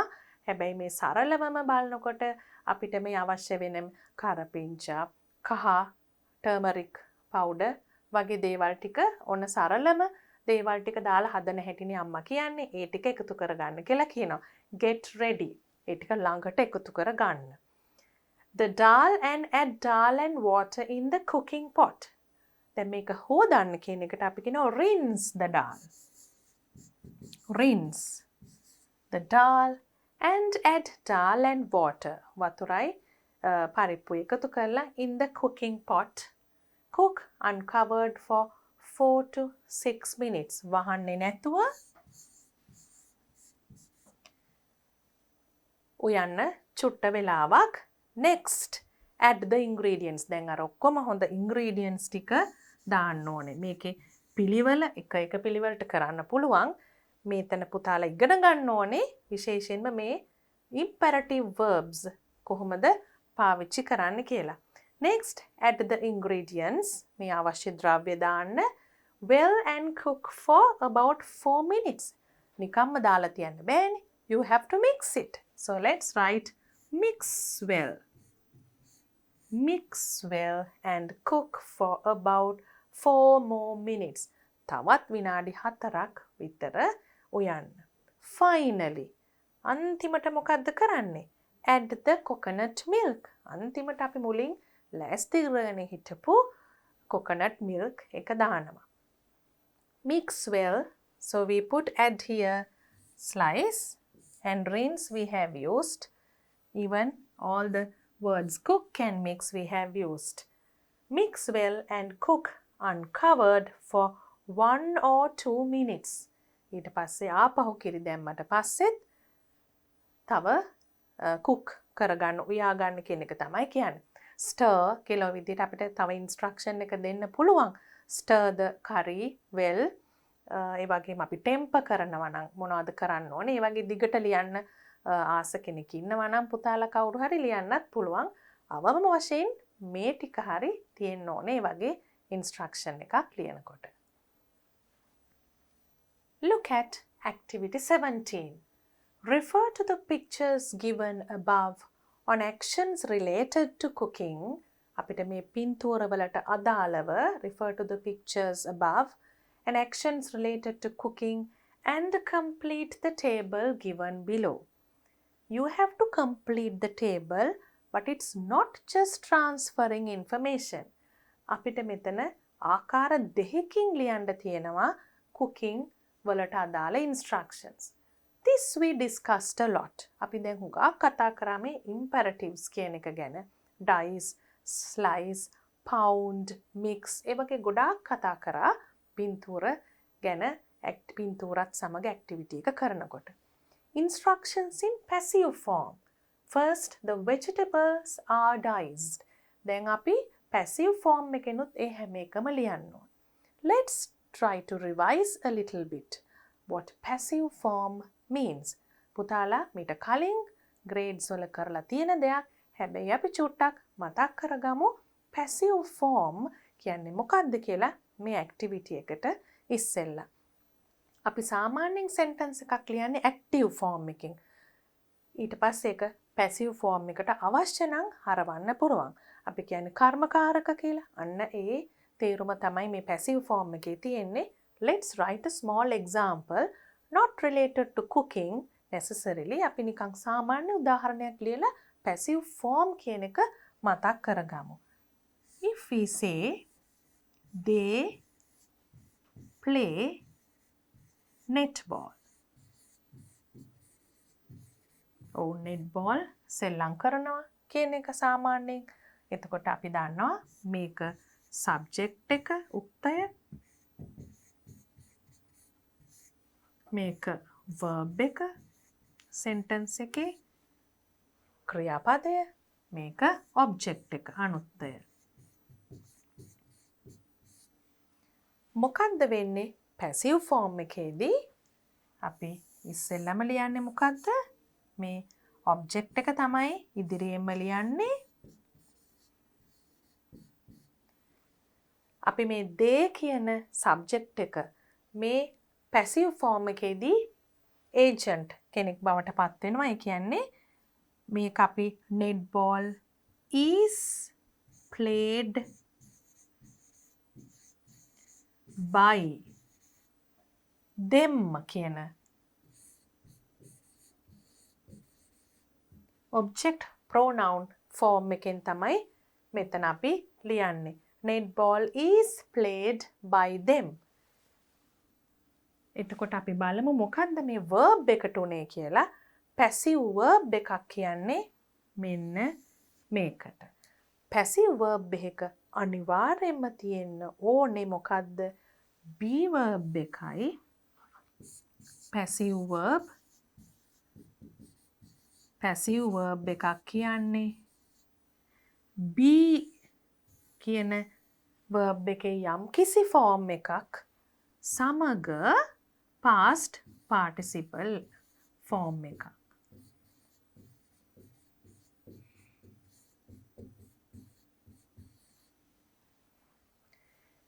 be and a past participle.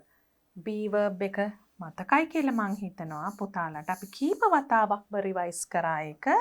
ඒ කියන්නේ am, is, are, was, were, been,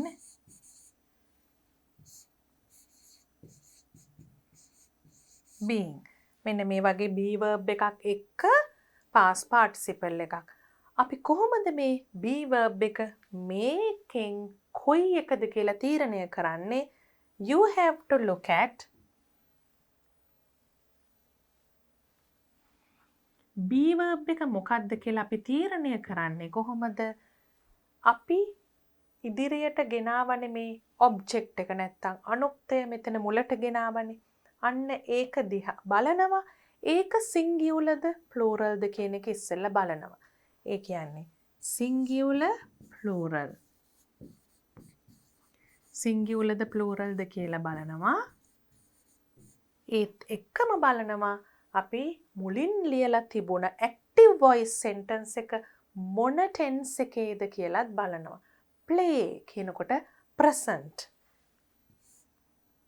tense එක බලනවා. ඒ tense එකයි singularද pluralද කියන දෙයයි අනුව තමයි අපි be verb එක තීරණය කරන්නේ. අපි මෙන්න මේක පහසුවෙන් මතක තියාගන්න time and number කියන ආකාරයෙන්. මේක පුතාලට පහසුයි මතක තියාගන්න. tense කියන්නේ time. එතකොට මේ time and number කියන්නේ කොයි ප්‍රමාණයක්ද කියන එකනේ. singularද pluralද කියන එක තමයි මේ number කියන එකෙන් අදහස් කරන්නේ. tense කියන එකෙන් තමයි time කියන එකෙන් tense කියන එකයි අදහස් කරන්නේ. So if you consider the time and number in the active voice sentence, your passive voice sentence is going to be correct. දැන් කොහොමද මෙතන බලමු අපි. time එක මොකක්ද? present. number එක මොකක්ද? netball singular ඒක වචන. එතකොට present singular be verb එක තමයි is. ඒ නිසා අපි ලිව්වා උත්තරේ netball is played by them.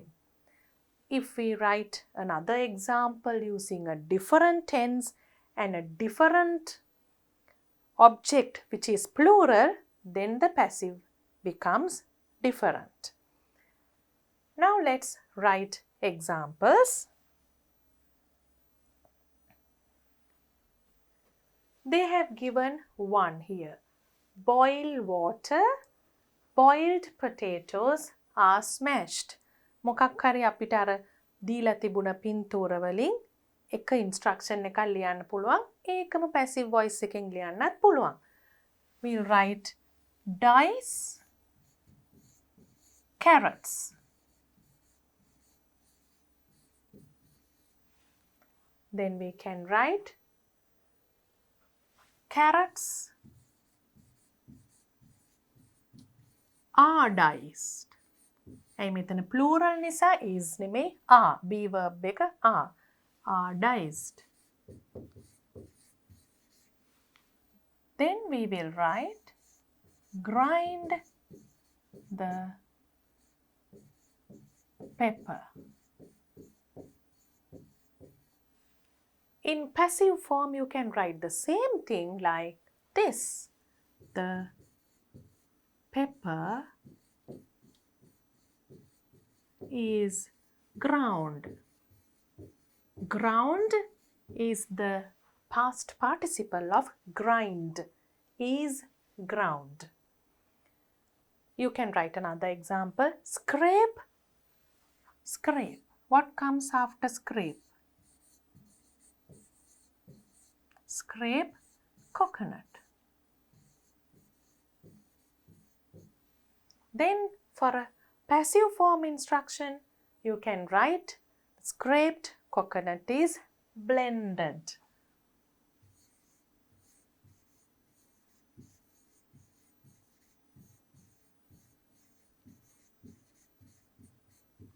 Is blended. Past participle of blend. Then you can write, let's assume that we are making a cake. So pour the mixture into a bowl. Pour the mixture. මිශ්‍රණය දාන්න භාජනයකට. Pour the mixture. එතකොට ඒක අපි සාමාන්‍යයෙන් පටන් ගන්න imperative verb එකකින් ලියන එකක්. මේ දෙයට කරන දෙයක් passive form එකෙන් ලියනවා නම් අපිට ලියන්න පුළුවන්. The mixture is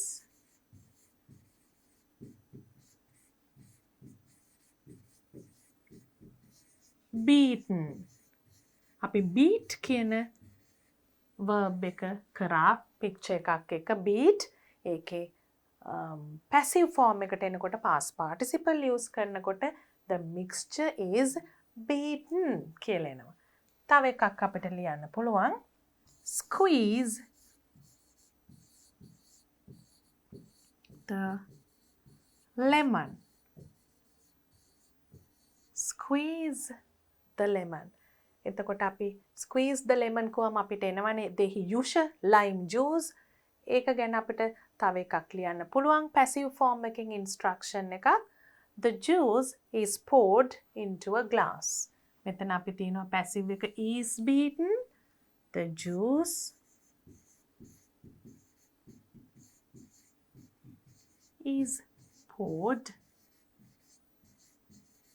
into a glass. You can also write the verb fry. Fry the fish. Fry the fish well. හොඳින් කරන්න වගේ අදහසක් එකතු කරන්නත් පුළුවන්. If you write fry in the passive form, it has to be like this. The fish is fried. Then if we take a verb like peel, you can write peel the mangoes. Peel the mangoes.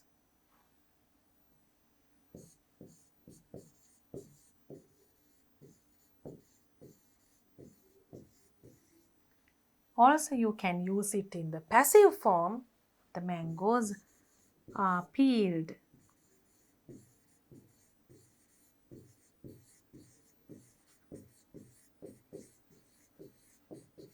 Peeled, and you can add something like peeled and cut into small pieces. Peeled and cut. Then a very common instruction is add salt and pepper. ලුණු ගම්මිරිස් එකතු කරන්න කියන්නේ අපි. ඒක හරිම නිතරම ඕන වෙන cooking instruction එකක්. Add salt and pepper. So you can write pepper and salt.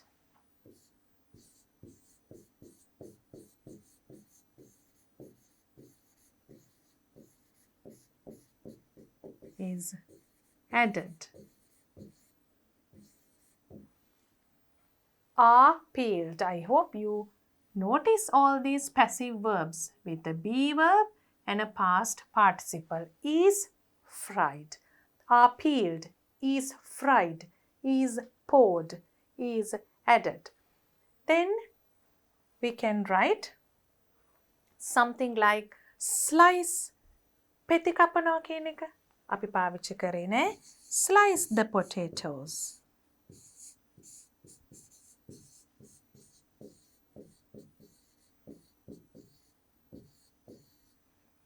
Then you can write after slicing the potatoes, let's say we are going to bake them. අපි tray එකක මේ ටික spread කරනවා slice කරපු potatoes ටික. ඒක කොහොමද ලියන්නේ? The sliced potatoes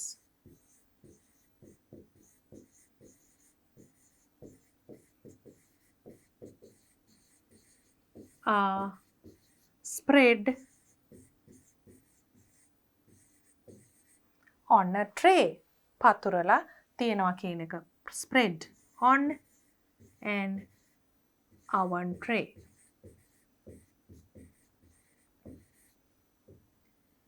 එතනත් අපිට passive form එක තියෙනවා. අපි බලමු. are spread. මේ තමයි be verb and a past participle. So you can practice using cooking instructions in both ways, imperatives and passive form. Now you have your final writing activity. For pupils who obtained best results. හොඳම ප්‍රතිඵල ගත්ත ළමයි 4 දෙනෙක්ට ලැබිලා තියෙනවා හොඳ තෑග්ගක්. At an examination got the opportunity, අවස්ථාවක්, to go on a wonderful journey. A journey to simplicity. දැන් බලන්න පුතාලට මේ activity එකෙන් තියෙන්නේ simplicity ගැන මතක් කර ගැනීමක් කරන්න. අපි simplicity කියන්නේ මොකක්ද? සරල බව කියන එක. හැබැයි මේ ඇක්ටිවිටි එකේ හැටියට අපිට ඒක හිතන්න කියලා තියෙනවා යම් කිසි ස්ථානයක් කියලා. මේකේ ඒ වුණාට අපි අදහස ගන්න ඕනේ සරල බවට අපි යන්නේ කොහොමද කියන එක. නමුත් මේකේ ඇක්ටිවිටි එකේ හැටියට අපි simplicity කියන්නේ යම් කිසි තැනක් කියලා හිතාගෙන ඒක ලියනවා. Welcome to simplicity. Enjoy the journey. So you are being welcomed to this place and you can enjoy the journey. Following notices were displayed at the entrance. ඇතුල් වෙන තැනම තිබුණ දේවල් තමයි eco-friendly vehicles only. පරිසර හිතකාමී වාහන විතරයි එතනට ඇතුල් වෙන්න පුළුවන්. Nature lovers are welcome. සෝබා දහමට ආදරය කරන අය. Nature lovers, eco-friendly. දැක්ක නේද? You are living close to nature. You are living a simple life. No polythene. අපි කරා polythene කියන දේ biodegradable නැති දෙයක් කියන එක. පරිසරය ගැන ඉගෙන ගන්නකොට. No polythene. So you are not ruining your environment. You are not polluting your environment if you don't use polythene. No excessive stuff. අපි simplicity ගැන කතා කරනකොට ගාක්ම අවධානය යොමු කරපු තැනක් තමයි no excessive stuff. ඒ කියන්නේ ඕනාට වඩා අපිට අවශ්‍ය ප්‍රමාණයට වඩා අමතර දේවල් එපා කියන එක. You use only what you need. So having these things in mind, let's look at an example. A journey to simplicity. Imagine that you are one of the pupils who went on the journey and built up a story. දැන් ඒකට ගිය කෙනෙක් හැටියට හිතලා තමයි මේ story එක හදන්න තියෙන්නේ. Give an interesting start and an ending to your story. අපි අනිවාර්යෙන්ම ස්ටෝරි එකක් වෙනකොට පටන් ගැනීම සහ අවසානය ඒකේ ඊටාම ලස්සනට සිත් ගන්නාසුළු විදියට එකතු කරන්න ඕනේ. Include the following. What can you include? What did you bring with you? මොනවද ගෙනිච්චේ? හැමතිස්සෙම දැන් පුතාලා මතක තියාගන්න ඕනේ මේ තැන්වලදී simplicity කියන අදහසට ගැලපෙන්න තමයි ලියන්න ඕනේ. What did you see and did there? People, animals, special creatures you met. කවුරු හරි එතන විශේෂයෙන් දැක්කද? හමු වුණාද? What did you feel? මොනවද අවසානයේදී දැනුනේ? Let's read an example and see. මේ example එකක් කියවමු අපි. පුතාලට ඊට පස්සේ තනියෙන් ලස්සන අදහසක් ලියන්න පුළුවන්. මේ simplicity කියන අදහස ඉස්මතු කරලා ඒක ස්ථානයක් හැටියට හිතාගෙන ලියන්නේ කොහොමද කියලා. We started the journey in the morning. අපි උදේම පටන් ගත්තා. We went there by train. One parent from each family accompanied us. We went there by train. අපි දන්නවා පොදු ප්‍රවාහන සේවයක් පාවිච්චි කරනකොට අපි එක එක්කෙනා වෙන වෙනම වාහනවලට යනකොට වාහන වලින් යනවට වඩා අඩුවෙන් තමයි අපි පරිසරයට වායු එකතු කරන්නේ. අපි දන්නවා වාහන වලින් දූෂිත වායු එකතු වෙනවා. ඒ නිසා හුඟක් අපි public transport පාවිච්චි කරන්න ඕනි කියලා කතා කරා ඒ තැන්වලදී. So let's use those ideas when we write something. We went there by train. One parent from each family accompanied us. අපි සමග එක දෙමව්පියෙක් එක පවුලකින් ගියා. We reached the place by noon. දවල් වෙනකොට අපි ඒ ස්ථානයට ළඟා වුණා. We had our lunch at a village home. දැන් බලන්න අපි නිකන් සල්ලි නාස්ති කරලා ලොකු තැනකට යන්නේ නැතුව සමහර වෙලාවට අපි දන්නවා ගෙවල් වල බොහොම රසවත් කෑම ලබා දෙනවා එක එක සංචාරය කරන අයට. We had our lunch at a village home which supplies lunch for travelers. සංචාරකයෝ වෙනුවෙන්ම ආහාර සපයන ගෙදරකින් නිවසකින් තමයි අපි ආහාර ලබා ගත්තේ. They served lunch on lotus leaves. නෙළුම් කොළේපත් බෙදලා දෙනවා. Close to nature. Simple. We entered simplicity after lunch. දැන් simplicity කියන්නේ ප්‍රදේශයක් එහෙම නැත්නම් තැනක් කියලා හිතලානේ අපි මේ කතාව ලියන්නේ. We entered simplicity after lunch.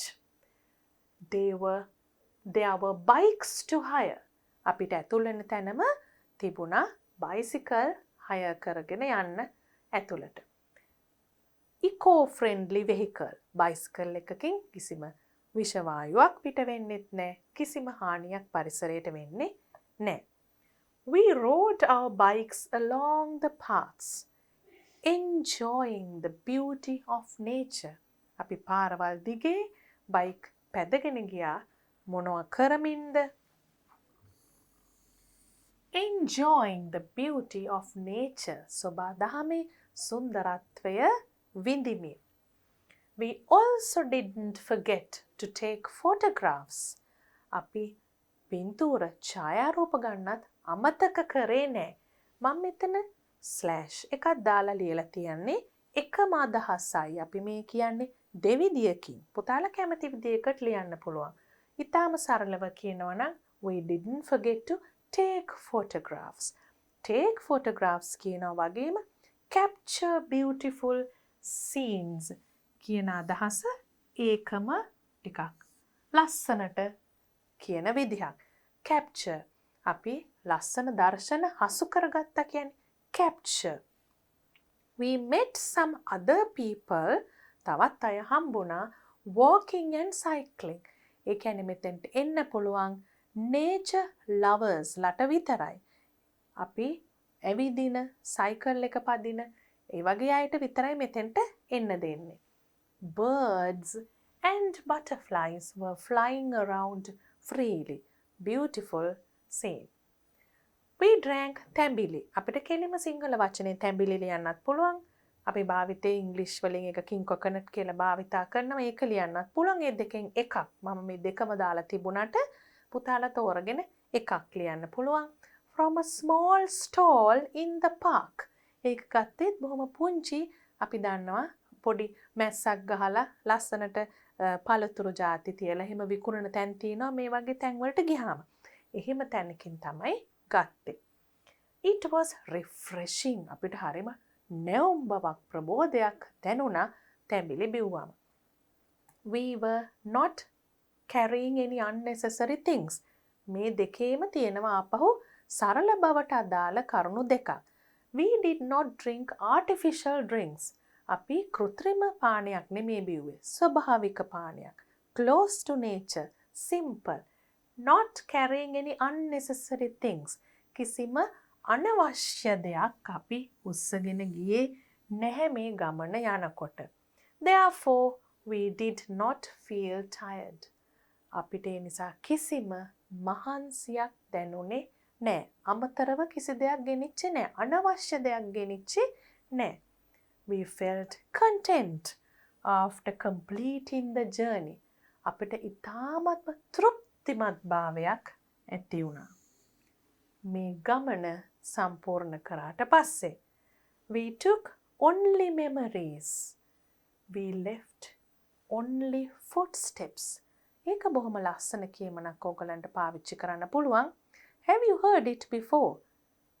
Leave only footsteps. Take only memories. කියලා ගහලා තියෙනවා සමහර තැන්වල. ඒ කියන්නේ අපි යන තැන්වලින් කිසි දෙයක් අපි එළියට අරගෙන එන්නෙත් නැහැ. අපි යන දෙයක් දාලා එන්නෙත් නැහැ. හැබැයි එක දෙයක් ගෙනියන්නත් පුළුවන්, දාලා එන්නත් පුළුවන්. මොකක්ද?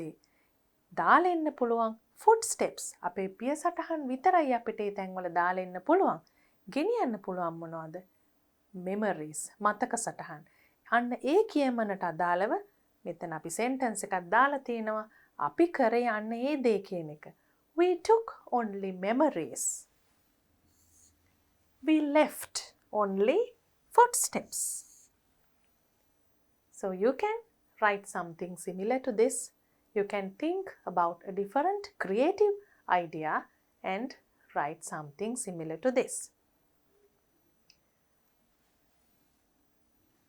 Let's recap what we did in this unit. අපි මේ unit එකේ කරපු දේවල් මතක් කරගමු. What are the grammar activities we did? We did collective nouns, සමූහයක් දක්වන පදයක්, collective nouns, past perfect tense. Then we also revised reported speech.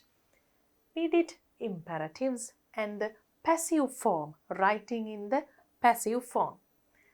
After those grammar activities, you have to remember the writing activities we did.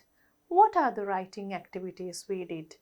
We did the composition, රචනාවක්, story එකක්, කතාවක් වගේම paragraph writing. කොහොමද ඡේදයක් ලියන්නේ කියන එකත් අපි කරා. ඒ වගේම අපි new words, pronunciation, අලුත් වචන ඉගෙන ගත්තා. ශබ්ද කරන හැටි, ප්‍රනවුන්ස් කරන හැටි ඉගෙන ගත්තා. මේ හැම දෙයක්ම අපි කරේ මොන අදහස, මොන තේමාව යටතේද? Life lessons from great personalities, simple living. ප්‍රධාන වශයෙන්ම අපි මේ simple living කියන තේමාව යටතේ තමයි සරල ජීවිතය. ඒ වගේම අපි ශ්‍රේෂ්ඨ පුද්ගලයන්ගෙන් අපිට ඉගෙන ගන්න පුළුවන් පාඩම්, ජීවිතයට ඉගෙන ගන්න පුළුවන් පාඩම් මොනවද කියන අදහසත් අපේ activities ඇතුළටම එකතු කරා. So I hope that you enjoyed all these activities in Unit 7. Let's also do the activities in our workbook.